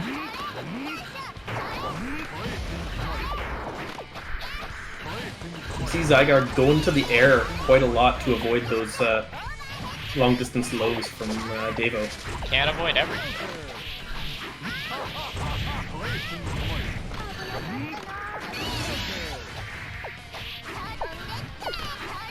Now this matchup seems pretty interesting because both of these characters can traverse like space on the ground so far horizontally in a very short period of time. So it'll probably be pretty interesting. Of course, I think May's probably going to dominate that airspace with her jump H's. Yeah, I'm not sure about that because Slayer does have Jump K, and Jump K is pretty gross in the air, unfortunately. It's one of the best jumping attacks in the game, and also Slayer has a way of just filling space with good hitboxes and active frames. And unfortunately, that's kind of like the weakness of Mei, so I'm kind of rooting for Mei here, but it seems like she's got some work for her cut out for her. Although she's got a huge life lead this round. Yeah, and Slayer on the edge is stunned right now. 1-6H or one like really well-placed Dolphin could probably stun, but just takes it with a hit. Yeah, it just says, hey, I don't need to stun you, I've got you. Really showing the potential of Mei's damage that round. Just, you watch Davo's health bar and it melted. That's a huge counter hit 6H though. Yeah, like I said, like he can just fill spaces with these active frames and just catch the Mei out with his big buttons, basically. Kind of painful to watch. Yeah, I'd say you've definitely watched this match a few times. Yeah. I do know that like Slayer versus Mei was a pretty common match back in the day at tournaments, since like two of the more active players, Kyle and then Marlon Pye, right, often play this in grand finals. Right, we have a lot of Mei action going on, and so you get to see. This is Zygar on the ropes. Oh, Zygar. Darn, that was close. On paper, it's like what Zygar's dealing with there. I don't envy their position because it's just Slayer can just put up these walls. Looks like they're taking Zygar out probably. Let's see who they send in. They're 2 lives behind the Seattle Soul Stealers, but they should send in the Potemkin. Let's pray they have a Potemkin. Do they have a Potemkin? They do. They have Twisted Balls or Ray. Send in the Potemkin. And for any of you who were watching the stream earlier, Ray did, I believe, win grand finals of the Edmonton Direct tournament earlier, beating out Hellsap. So he's on a roll today. So here comes the raid boss, if you will. I would personally send in that raid boss right now to avoid the wipe by Davo. Yeah. Looks like that's what they're deliberating. Ray is the most terrifying Potemkin that I've John in the chat, could you not phrase it like that? You can't say that Balls played very good. You can't do that. I know that. And there he is! And there we go. Very smart choice. I agree with this choice. It's kind of like Potemkin plays the same game, and he can. It's a very comfortable match, I think. Yeah. Okay, let's see what Davo can make happen in this matchup. Now Davo is locked into Slayer. I don't know if he has any secondaries to even counterpick him if you were able to. No, he doesn't. This is exciting. I know he has an Exert Soul. Of some sort. The one time I've played against Davo was in the anime suites at EVO, and I got crushed by his soul about 6 times and then had to leave. But already looking favorable for Davo. A good start. Yeah. Well, he landed the jump K, and I told you the jump K is pretty gross in the air. Air to air, it's gonna kind of stuff anything. Ray going for that heat knuckle read, expecting Davo to jump, and he did jump, just not quite as quickly as was expected. Good job baiting out the super. He really wants that Potemkin to jump. The moment that Potemkin does jump, JD he can anticipate it. The double JD into Potbuster.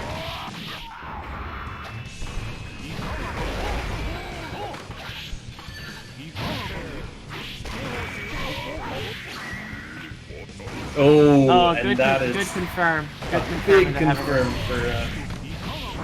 for Twisted Balls. Yeah, definitely. Oh. No. Ray going for the We got kick some throw. strong conversions from either of them on any hit, really. It's kind of dangerous, kind of scary.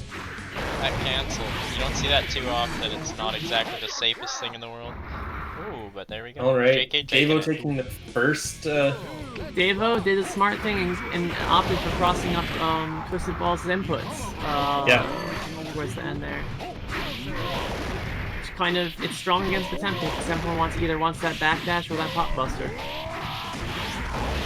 And yeah, Potemkin really saying. In this game, Potemkin's got the high-low mix-up on your wake-up, which is really missing from his kit in Exert. But he doesn't need it. It's very, very strong. Yeah. And going for those counter-hit JS's. Wow! Oh, grabs the dandy like he was step still with in the the pot recovery buster. from that move, but much shorter than you'd expect. That's a hard call out.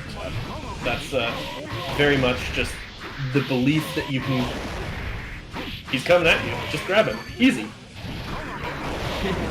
Right? I really love Davo's usage of that JK into the 2 and 4K to break Hammerfall armor. He's done that twice now. And you can see just how comfortable Ray is in the air with Potemkin. Like, most Potemkins tend to stay, they might jump, they might throw out a JS. Yeah, Ray well, he's is thrown out that like JK, like throw OS in the air. Pretty scary. Yeah. Safri was definitely right in saying that JK from Slayer's gross, but looks like Davo getting taken down a life. Yeah, it is pretty gross. If you need any confirmation of that, go into the Dustloop frame data and take a look at the hitbox on it and look at the frame data, and you will know why. Yep. That was a really good showing from a lot of red, a lot of pure red in front of Slayer. A lot of red, not much green. Yeah, not much green. Yes. Let's see who Seattle sends in to take out this raid boss, or to try to take out this raid boss. Yeah, they have a lot of good options, of course. Jace. Right, they do. Playing a very difficult matchup for Ray. Mm-hmm. Yeah. Also, there's the Faust. I think Faust pot's a pretty challenging matchup in this game. Potemkin's one of those characters that does have super variable matchups. Yeah. Polarizing matchups. Very, there are some characters. And on the other hand, it might not be the best idea to send in Lanuka with the Biken. I know that's not. I definitely would not. Don't want. I mean, Biken dies in. The Biken may easy. The Biken may not be able to play. Now, Enhance is encouraging us to make sure to recriminalize pot after that last match. Right. There's a certain style of Potemkin I've seen played that's pretty effective against Potemkin, but it's not a style I see most Bikens able to do. HOS. Sending in the Faust, Dayan. I've never known if it's day one or Dayan. Day-un. Day-un. Let's say day one. Yeah. Alright. If there's one thing that I do know about Twisted Balls, is that... Okay, it's Dan. I'm Dan? going with day one. Okay, If so there's day one thing that I know about Twisty Balls, he can make bad matchups look strong. I've seen him play against Potemkin's worst matchup. Instantly got him pushed in the corner there. Utilizing that armor on Hammerfall really well. A Hammerfall break, pot buster. And he's not letting Faust use his items for evil. He's using them for himself, using them for good. Yeah.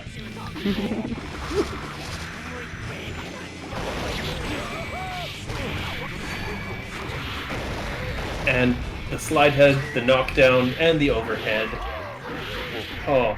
And this is a matchup that you see a lot at the high level, especially in North America, since like lately, especially on Netplay, we've been seeing a lot of Breakbon and Elven Shadow. Elven Shadow. Yeah. Great conversion off that counter hit Hammerfall in the air. Forcing out the burst. I mean, that's really Dayan's last life here. Yeah. Balls has really good use of that super. Really You always good have use. to remember that this is Faust, and a good item pull does enable him to come back from the game, so it means that Ray has to keep the pressure on. Absolutely. Goes for the Heavenly. Doesn't quite work out. Also, Faust's primary poke of 5S is completely safe. to Hammerfall attempts because he can Gatling into 2K. So there you go.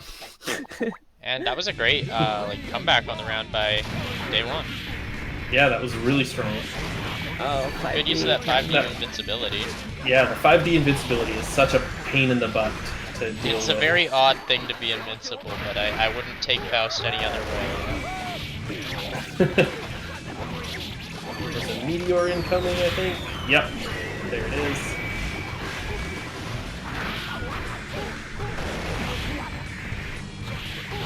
Oh no, the 6K overhead. Very, very tricky. That 6K That cross up, wow. Yeah. Who said pot didn't have mix?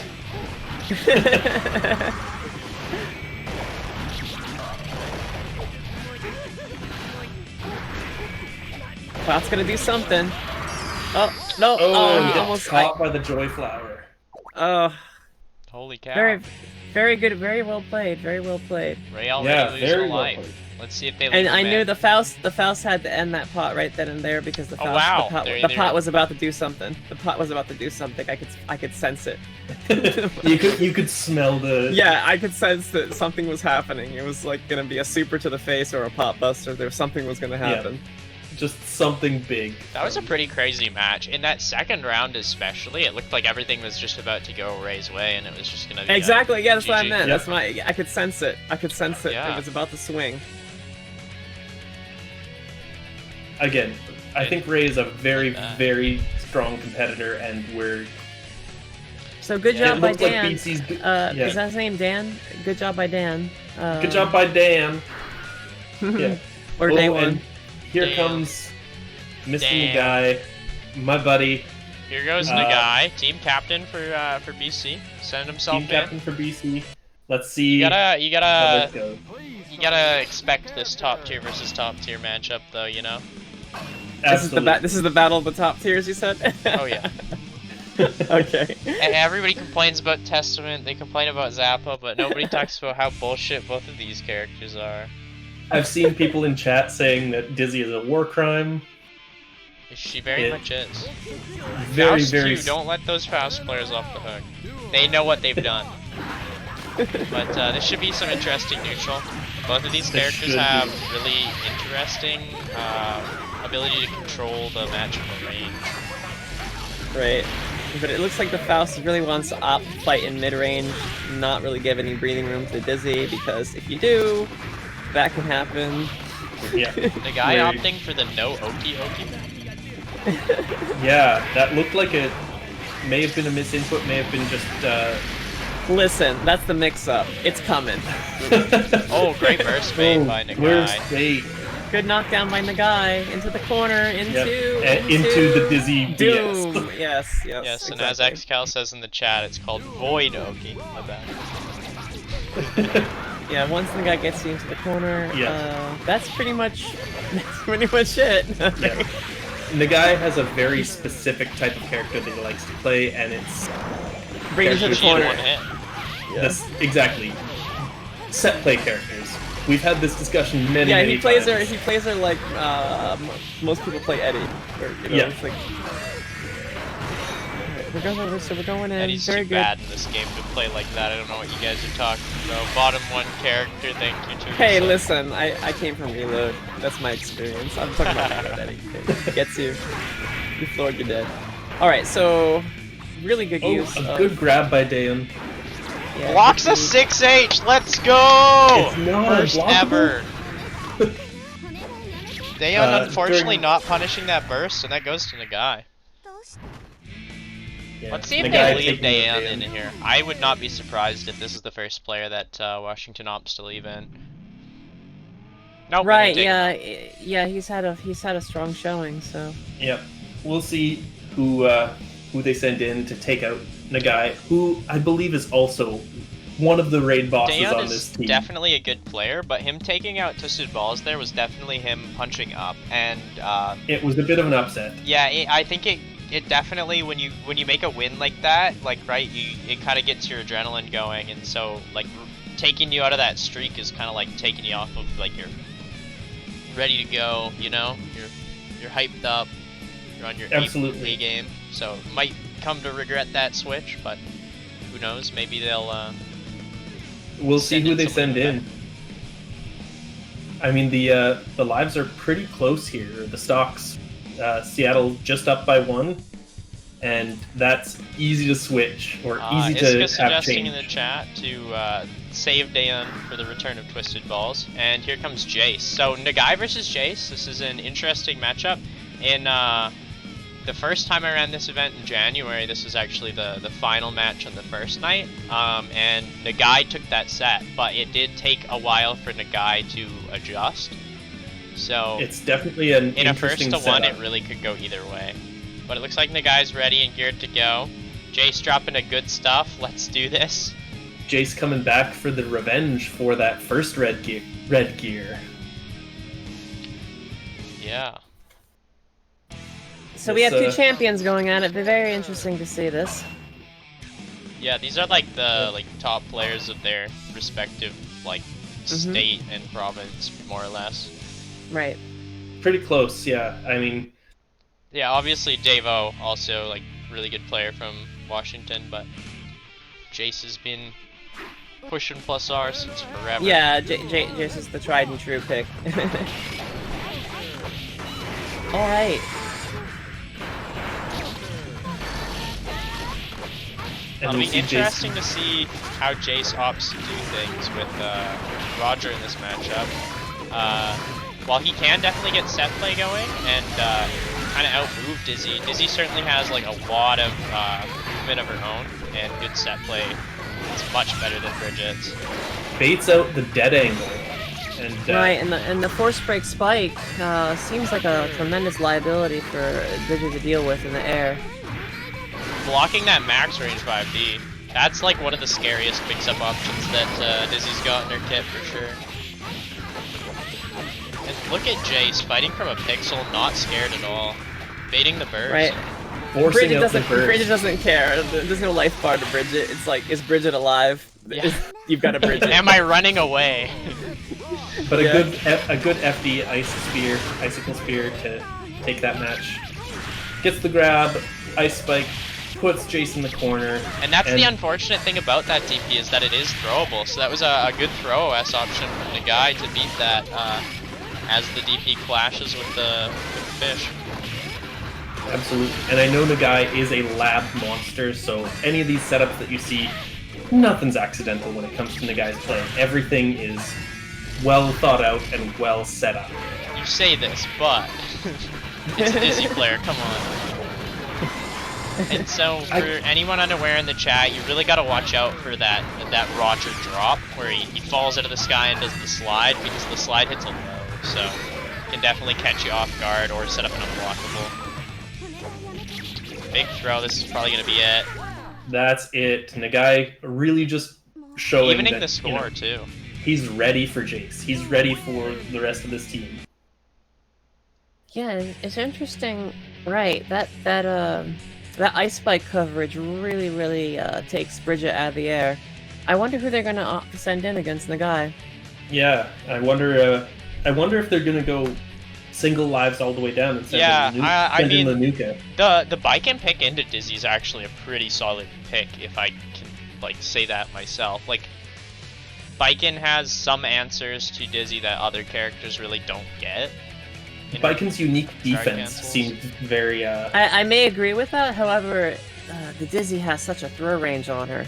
It's true. It's like, she can threaten the throw days, at so many ranges. They are options, yeah. and it is Lanuka coming in. Twisted Balls saying best Dizzy in Canada, no cap. I'm inclined to agree. Oh, I mean, hey, remember everyone, let's all remember to tune in next week and see who really is the best Dizzy in Canada.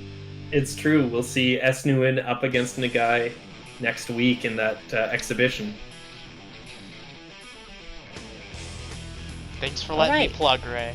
You got my back. This should be an interesting matchup. Let's see if Biken gets thrown. Yep. Oh, and there we go. She did. There we go. Throw number one. I think you had excellent insight into this match already, so. Well, I play Justice, and Justice has an obscene throw range, and they can threaten the throw and Biken at weird distances, and I'm just thinking Dizzy will do the same, except Dizzy can dash around and do it.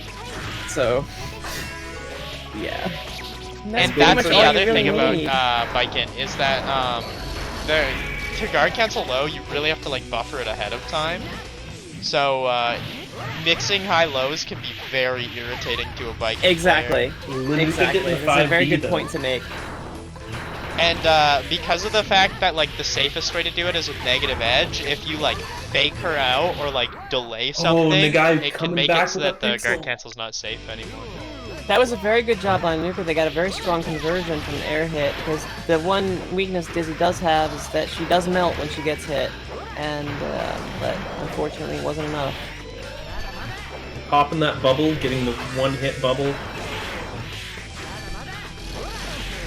And you really see Dizzy just zipping in and out. And oh, that's a full Dizzy from Dizzy.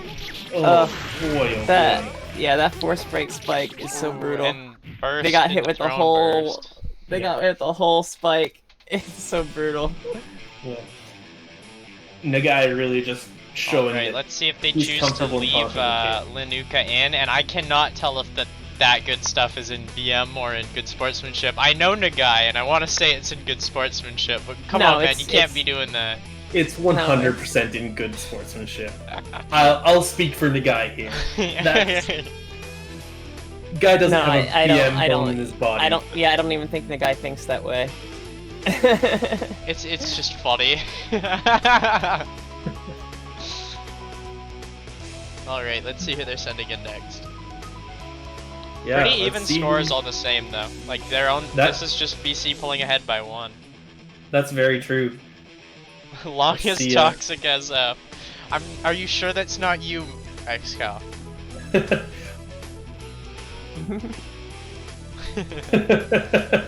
Nagai coming back with his own emote from his Confused. stream. If you're subbed to Nagai, put some Nagai honks in the chat. Support your boy. Let's see who they put in here. Oh, they're putting in Davo. Davo, this is a good choice. This is a good choice. Slayer has a chance to backdash out of all the setups, backdash jump out of all the setups, and they hit very hard. Yeah. So this is as good a choice as any they have on their team. Yeah, because like you said in the last match, Dizzy can melt if you get the right hits. And this is the certain character that could do the one-touch death, you know, that they need. And you know, it may not be the ideal pick, but this is one of the better picks you could take against Dizzy, especially since he has a lot of escapes and he hits hard. So good mobility on him too. Of course, this is Nagai sitting pretty with 2 lives, where Davo only has his 1, so he's got to make it count. Right. Get the rematch. Yeah. And the other thing to consider in these longer sets is that you know, the person who's been in longer is going to have hotter hands, right? Like, Yeah, Davo or might be a little icy. if they stay in a little bit too long, they might even just get some fatigue. So go. That's either way. very true. It works both ways.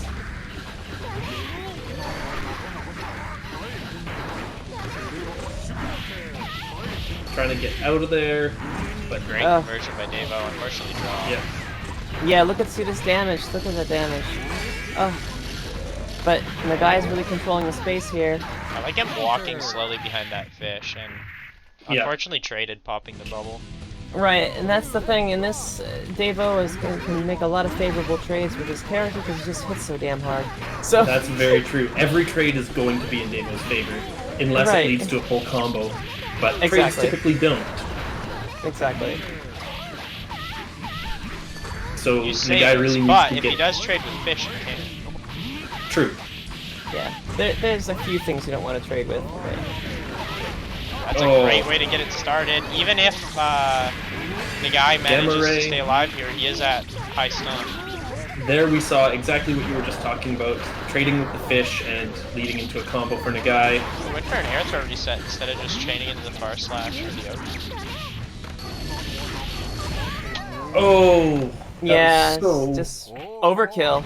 A good Yeah. conversion off the 5k, but that was just overkill, but anything Slayer's gonna do is pretty much gonna be overkill. Wrong. Yeah.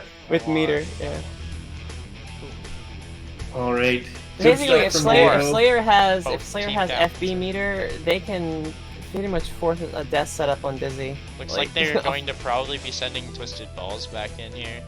We'll see who they decide Yeah, to that send makes in. sense. That makes sense. They could also choose to send in Raspberry as a pick. Yep. I think Axel Slayer is definitely doable.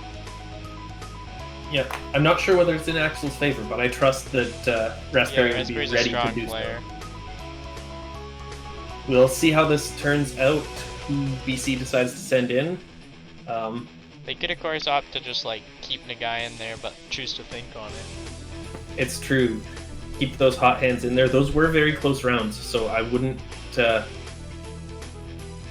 My choice would be to put in Twisted Balls. Oh, and they put in Apocalypse. Ooh, put him of Nucleus. Okay. I mean, they had a close set against Devo the last time, so right. maybe they saw the potential there.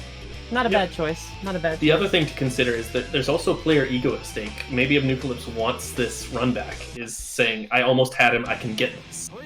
And in general, I think Abnucalypse's character, while like Testament's generally strong against anyone, there isn't really a standout counterpick matchup. Whereas in the case of Nagai is obviously the Jace counter, especially since if they put Ray in and they bring Jace in, that's a really hard matchup to deal with. Yeah. Yeah. Right. That's a great conversion by Devo. Yeah. Oh, Yeah, that's Slayer has some some patience really from both there. Slayer has some really scary conversions. Big counter hit JH. My goodness. We were talking about being warmed up, and this is what this is looking like to me, is that Devo is a lot more warmed up than Apocalypse is. Yeah. Devo's got those hot hands right now. It's sometimes going back to character select, choosing who's going to come in, might be able to ice the opponent, but it doesn't look like that's what happened here. I also will add that Teske's opinion on this matchup is that Slayer counters Testament. Interesting. I can definitely see that.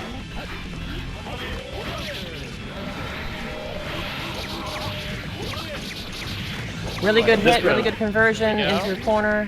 Yep. Just doesn't want to make a mistake on that. Oh my gosh, both of those trees whiffing on Slayer. Right, yeah, well Slayer can just jump out of the setup, so you have to have different setups to catch him. Oh, very dangerous. This is so scary. Right. One of the things that makes Slayer so strong against Testament is that Testament cannot play against him in the usual way.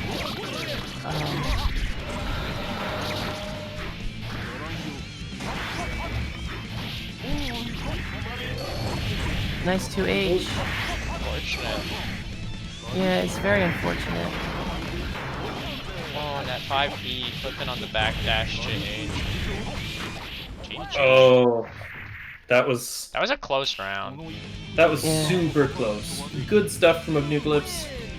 Like Yeah, lots one of those good things rounds about there. that matchup's so odd that anything you do from the air is gonna be stuffed by that 5P. So Yeah, that's hard. Here we go. Who are they gonna send in next? Let's see who they decide to put in. Because Devo like I feels said, like that putting Ray in now is a little bit dangerous, just because like Ray is your anchor, right? yeah. it is Jason- dangerous, but I think it's like their best bet. Yeah. Jace is still around, and we've got to consider that. You just gotta hope that Ray can take out Jace next after, you know? Oh, but sending in Oh. Raspberry. Here comes my boy Raspberry. This He's is ready to definitely go. probably the second best pick they have. Or maybe the best. Depends on what happens, really. Now Raspberry's strong, but you have to take into consideration that Devo has a lot of experience with Axel playing with digital watches and Luke. So Yes. Yeah, there's a lot of Axles in the area. Lots of we're matchup infested with knowledge. Axels. And We're even if we go infested back with- to Exert, I do know that Devo and Freyheit used to play a lot, so he really knows his Axel. We also have Danon, Kyle Danon. Yeah. We're infested with Axels. Got Axels all over. Where's Johnny Axel from? I've been wondering that for a while. Yeah, I don't know. He's somewhere He's nearby. like really good. Yes, he is. played against him, unfortunately. He has a good ping. That's the reason why I assumed he's from somewhere nearby. He's somewhere nearby. I just can't pinpoint it. I don't know exactly, but he's around this area. So No, you lots of see good Raspberry Exkcal to play using against a in the lot of, Northwest. But see Raspberry, no Raspberry- exception. Axel's doing some work. He's doing some work. Using those cancelled command throws to Good FRC. force Davo up into the air and then just anti-air him. It's, Okay, I don't know what Raspberry's doing anymore. Let's go, come on.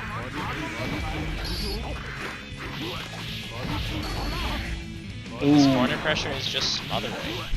It really is. The second Raspberry gets into the corner, it's a terrifying prospect He to got his burst try and back. get out.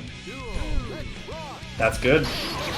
Slayer with just a quarter meter, just enough for an FRC or an or a force break, is so scary because the conversions he gets off that are basically death. Yeah, it's a ridiculous meter to damage ratio compared to a lot of characters. Yeah, he doesn't need any more meter than just enough for a green. As long as he has enough for a green, he can kill. That's it. That's Slayer. Ooh, I should counter hit JH. Uh-oh. That counter no. hit JH really showing just how strong and how much damage Slayer can do. There we go. Ooh, but the Reversal wake up super, that's that what I want to actually see. hits. You know, and that's such a great option from Axels that a lot of Axels don't use very often, but that is their true reversal, and very good, actually a very good move when used right. Oh, good counter hit JH. Gee. I like Big Bang Upper into Big Bang Upper, that's fun. It's definitely something else. Good stuff from Raspberry tonight. We'll see whether he comes Right, back very promising Axel. Never seen them before, but I like it. I like what I saw. Very good. They, coming off playing like Ramlethal and Leo, so it's definitely a bit of a style change. It's definitely a style change, although I know that in other fighting games he tends to play zoning characters. So Well, I hope he Axel's sticks. too I hope he far. sticks with it because he's got something good going here. Okay, All right, here they're he comes. bringing him in. There we go. The ball This is twister it. himself. Here comes, yeah. And I know that Ray was saying that part of the reason why he's using Twisted Balls as his tag is because of how viscerally uncomfortable it is to say for commentators. Right, I don't say it though. I say balls. All right, so Yeah. we have. That one hits a little personally, so I don't appreciate it very much, you know. What? What? I don't understand that one. Okay. Heaven or hell. But yeah. Let's rock. Enter. Okay, I'll call him TB. So TB. We can just call him balls. We could just call him Ray. Okay. Okay, here we go. Ooh, Ball that buster. was a full range pop buster. That was Yeah, He's and got that's those Stretch the Armstrong secret arms. hidden strength of Potemkin is that max range pop buster. Never expected.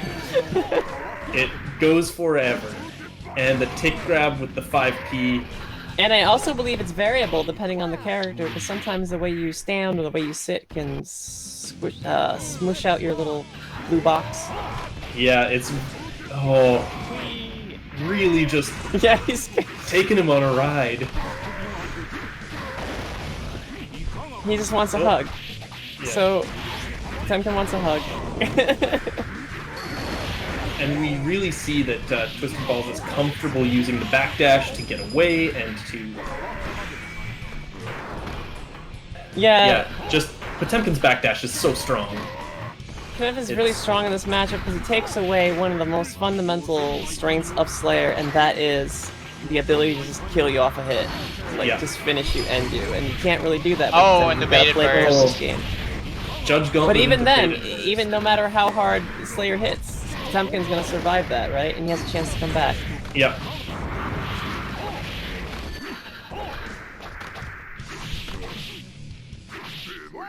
Oh, Alright, very good quick play by overhead. both players. Yeah, very tricky. Duel. Let's rock. It's anyone's game here, but It the really is. consequences to this match are profound. There's a lot of Good stake in this defense match. from Davo. Good way to open it up for balls, though. Ooh, gold bursted trying to pop buster. I like that as a choice to use the burst there. Smart. Yeah. Very smart. Just putting up that Homies that in the wall. club doing Aegis Reflector. Oh, very good, very good. Very good Again, setup. those tick throws off the JD. 5 Force break pile bunker. We finally see it. Oh, so strong. All right. And the hammer But fall. great Davo's hammer out. through. Oh, Yeah. and that disrespectful This could judge be gauntlet it. right at the end. This could be it. Okay, so score is still in favor of Seattle. They still have Jace, they still have Daeun, they still have Sitha and Lanuka, all strong players.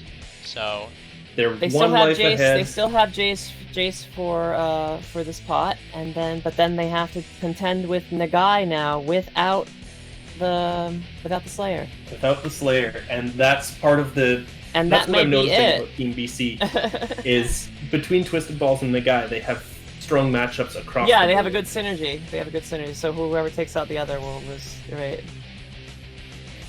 And we can't count out Zygar. Zygar also did fantastic work against Davo earlier, so that's. yeah, kind of a bit more of the dark horse of the team. Not as well known. Not as Well, well known, they're bringing but back the definitely- Faust, and the Faust did pretty well earlier. So Yeah, it took a game off of. not a bad choice. Not a bad Well, choice. I would say that is definitely a bit of an upset, but like it could definitely happen again. He's like Well, no it can slouch. definitely happen, especially with the RNG. Faust has a chance to be anyone with with good enough RNG. Yeah. So That's true. That item throw is such a. It's such an interesting move. And by interesting, Yeah, I mean it and changes it does the dynamic definitely of the have game. counterplay. For one, some of the items themselves have the counterplay, and then the other thing is that it can let you just use the strategy to smother him if he's really trying to throw. Yeah. He's getting great mileage so far. Ow. Really? Double meteors, wow. Hear those meatballs? yeah, let's Ray see is what I a tell you about the brave RNG. player. What did I say about that RNG? You got double meteors. like Yeah, you totally like you know what you're talking about. You I'm might have seen a prophetic, few yeah. Fausts in your day pull a double meteors just like that. I play Faust, so I know. Yeah, Ray in doing the, what I thought was impossible, blocking the FB in door. the Guilty Gear plus our Discord tournament, you did play both Yeah. Faust and Justice alongside your usual Testament. Right. You won that, right? No, I got second. Second? I almost had a run back. Almost had a run back I on him, forget but who you played against, so that's why I assumed. it was I think it was like Phenom got first. I got second. Hono got and then K2 got third. And Twisted Balls Just pulls that and balls. back. fourth. Holy cow! Double meteors do not nice. matter to Ray. He's too good. Yeah, that was a really good comeback by Potemkin. He knows how to play. As I've heard them call him God Hands Ray because apparently he is a pad player, or at He least plays used to be. on the pad with no RC macro.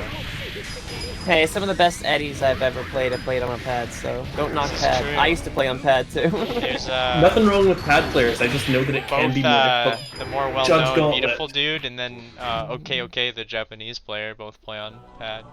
Yeah, exactly, the pad eddies. And they used to say it was impossible, but I used to play on pad too, so yeah. It's I don't really know how they do it. I'm a stick eddy. I can barely do it, and I'm like thinking about how I'd do that if I played on pad. It's crazy, but yeah. And the best thing about Ray is that he can really play any character. Back in the day in AC, he used to be a Testament main actually. And if you've ever fought against his Exkcal is definitely close, if not on the level of his bot. Yeah, Ray is a terrifying player to play against. So now I'm wondering if they're gonna send Jace up right away, or if they're gonna try with somebody else first. But well, Sitha plays Kai, right? And I mean Kai bot not too bad, but oh yep, send it in. Here comes Yeah, Jace. this pick makes sense. This right? makes tons of sense to me. I'm sure that Ray is comfortable on these matchups, even if they're not necessarily favorable for him. Please select your character.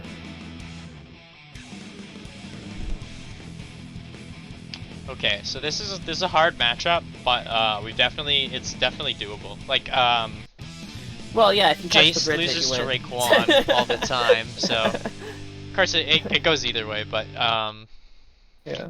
this is an interesting matchup. Heaven or Absolutely interesting. I don't think a bad matchup has ever been something to stop Ray, and I don't think that a bad matchup has ever been something to make Jace think he's already got it in the bag before it starts.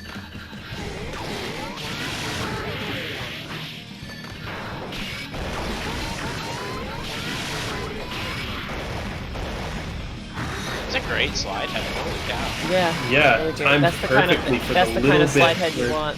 Jace is on the ground. Oh, goes for the read with the heat knuckle, thinking Jace is gonna jump there. This is And how also, you get it is- started. The It delay is wake up, conditioning. nice.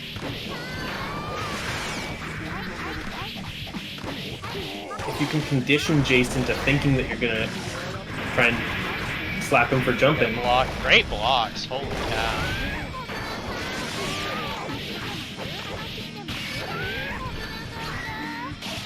Heavenly holy! Potemkin Buster. Yeah, that's. I think Jace has nightmares about that specific situation. I've seen that a few times against him. Heavenly seems like a very strong option in this Let's matchup where see. Jace wants to stay in the air. What Jace does.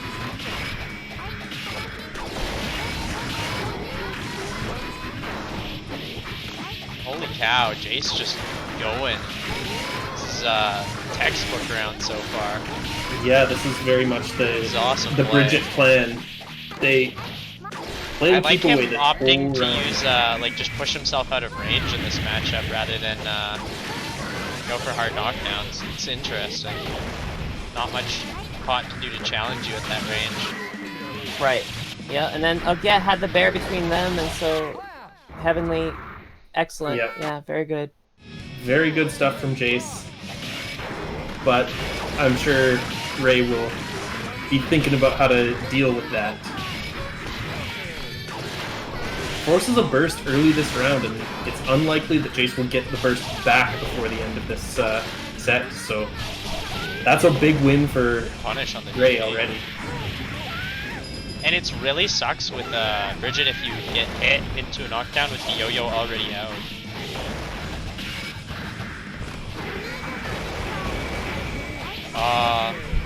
No press from Jace.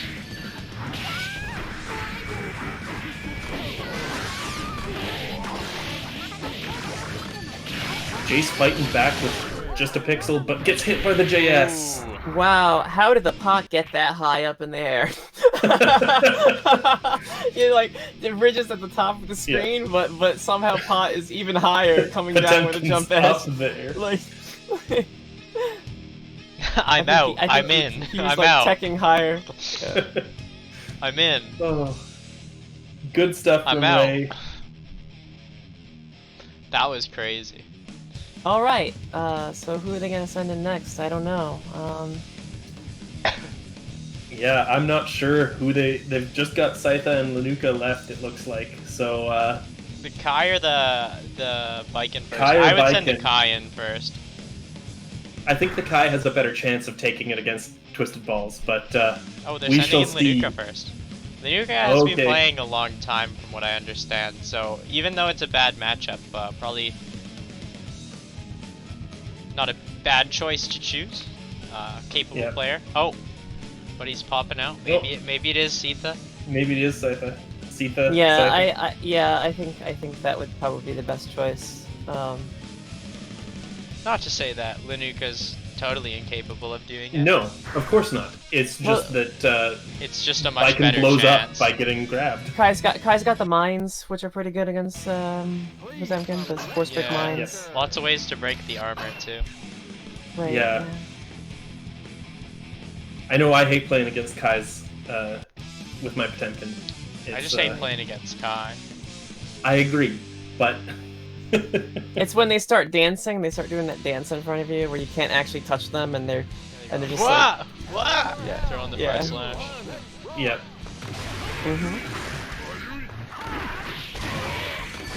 Ooh, early burst. Great flick. Yeah. We see that Ray is super confident flicking these projectiles, and that's going to remove a whole lot of possible play from Kai. Ooh, good cross up.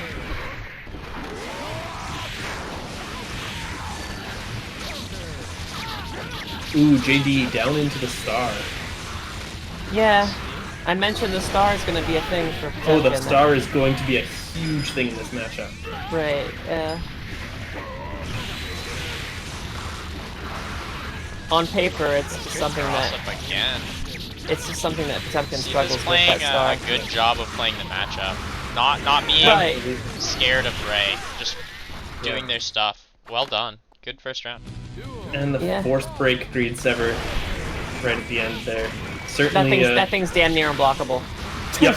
And with a burst bait like that this early on into the second round and your burst about to come back, like this is like prime position to be in against Pod. Look at those stars, those mines in the air just completely lock down And Potemkin. Kai doesn't even know which way that Look at that. that JS was hitting, turning around for no reason. Here's the big conversion.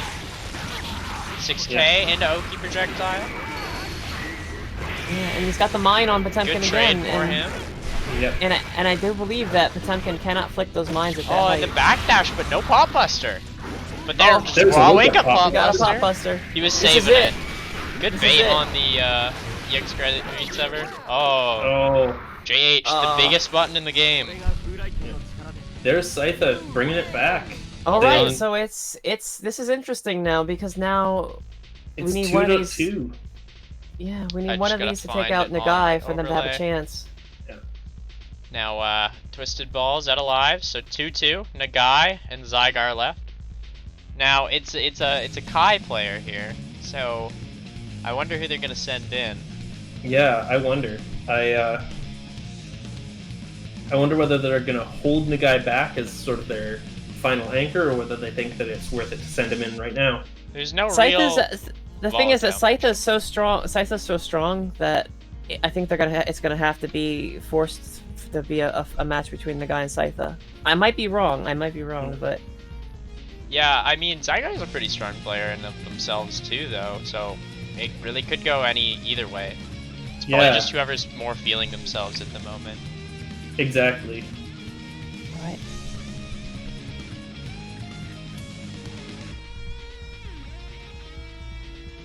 I'm interested to see who BC sends in. This has been the tightest 5v5 that I've watched yet. Like, Yeah. no big blow-ups, no big raid bosses. I think that and I don't know if you'd agree, Safri, but I do think that next week's match between Alberta and Oregon should also be really close. There are lots of good players on those teams as well. Right. Well, I haven't really looked at the lineup, so I can't really say personally. Yeah. But like, yeah, no, both of these provinces are bringing their A game. Everybody put in a lot of work today, so well played to all the players. Absolutely. And, you know, it's great to have some competition across the border as well right now, because, you know, we haven't been able to travel for tournaments like we normally would. Yeah. And it's not to say that any of the Alberta players would travel to any tournaments anyways, you old boomers.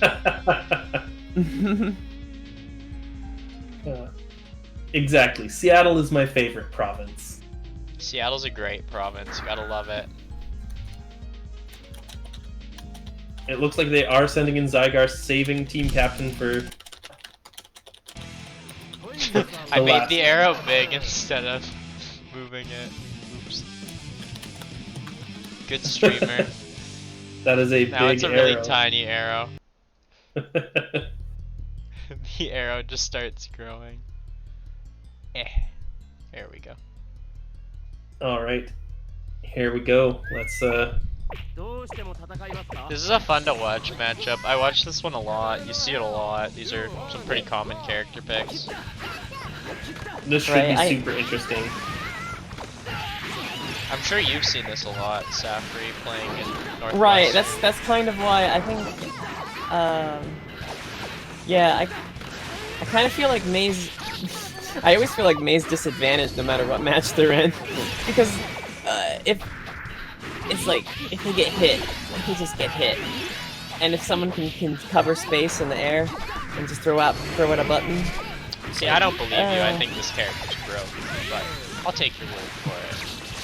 Well, I'll trust Zafri here, but we are seeing the opposite happening on screen here, where Zygar is sort of taking advantage and... I know May very going well, hard. and I know a lot of Mays. You know, I'm friends with Pulsar and the May community, and it's just Yeah. like, she Love does watching have. Pulsar's stream. Everybody should make sure to follow Pulsar.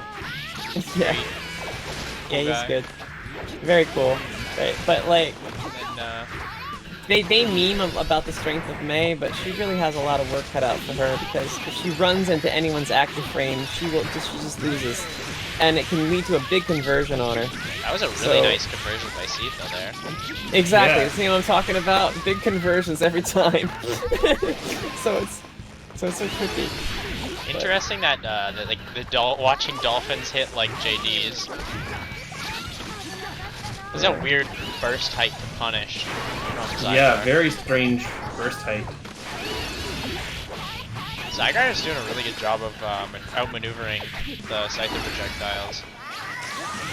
Yeah. Oh, but gets hit by the Ride the Lightning there. That was a Wow. very tricky Ride the Lightning. Very, very tricky. The left side's just wondering. And that's kind of it. If you can anticipate when she's going to do Dolphin and you do something that has higher priority than it, like either invincible or just a better hitbox, you can really hit her hard. And Oh, I thought that was going to be a gold burst for sure. Great block by Zygar. Yep. I don't know if I'd call it a bait, but it was definitely a smart block. great 6P by The delayed 5-8. Scytha. Ooh. Yeah.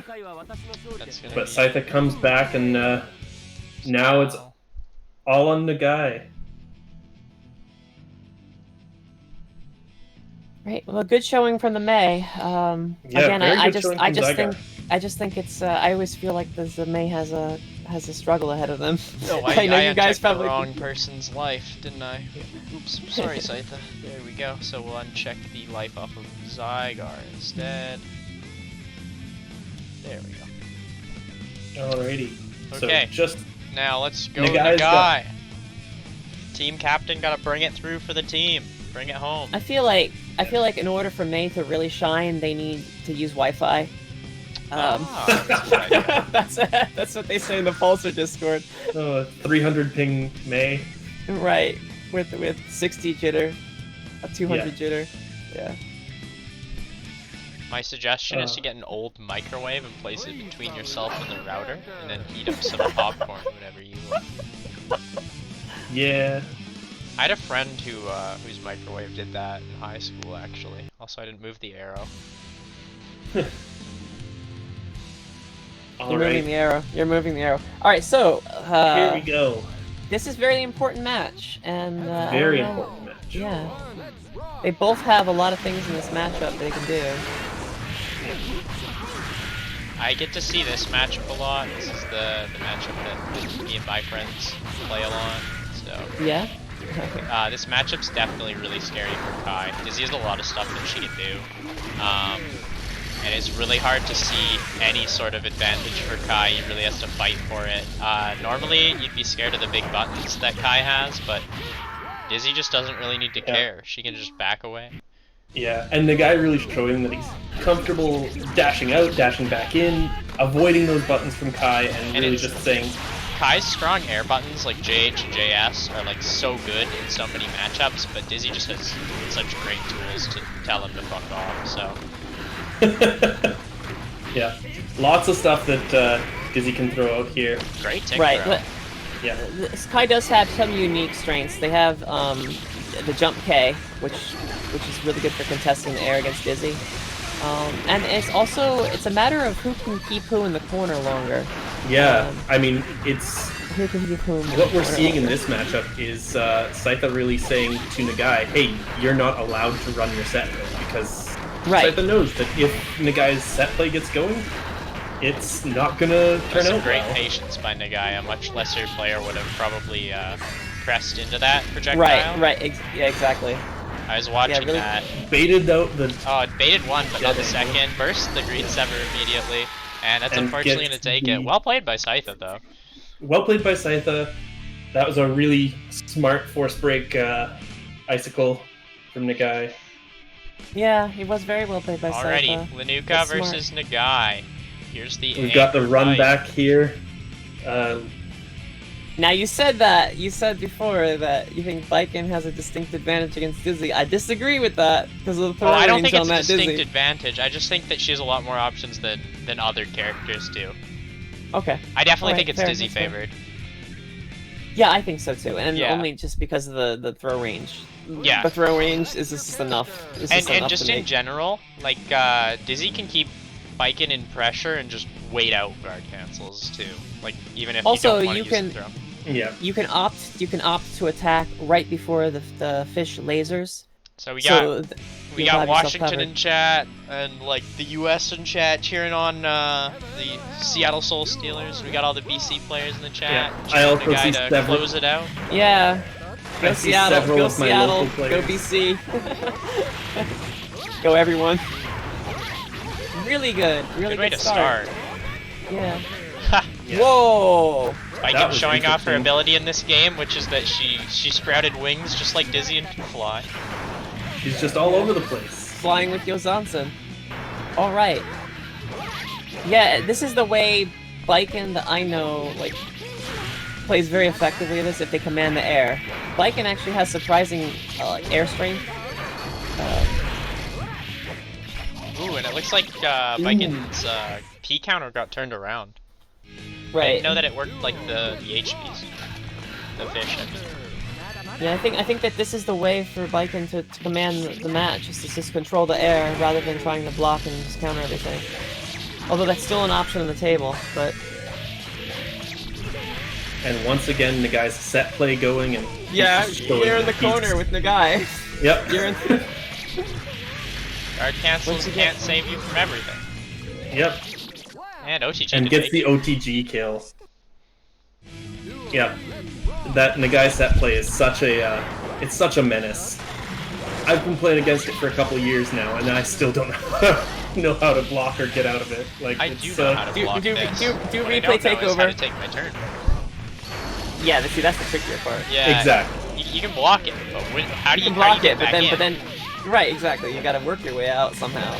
He's pretty smart about it. Definitely takes a good player to navigate that.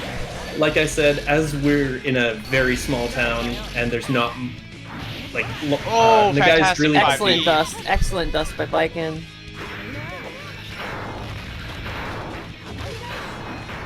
Oh, it's basically whoever gets the next big opening can take this. Yep. Oh, and the super, but the trade with Oh, the the fish, fish. but then the guard cancel, and then the 5D. Oh my gosh, is that gonna take it? No, the drop. Oh, Oh. dear, Lanuka. So my close. Oh, Goodness. wow. That was That- incredibly close. What just Incredibly happened?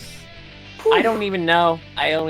But they ended up there, and the guy takes it. Nagai takes it. Well in a played tight, by tight all round. of Team BC Killer Whales, putting in work tonight, and well played by the Seattle Soul Steelers for bringing it to last life.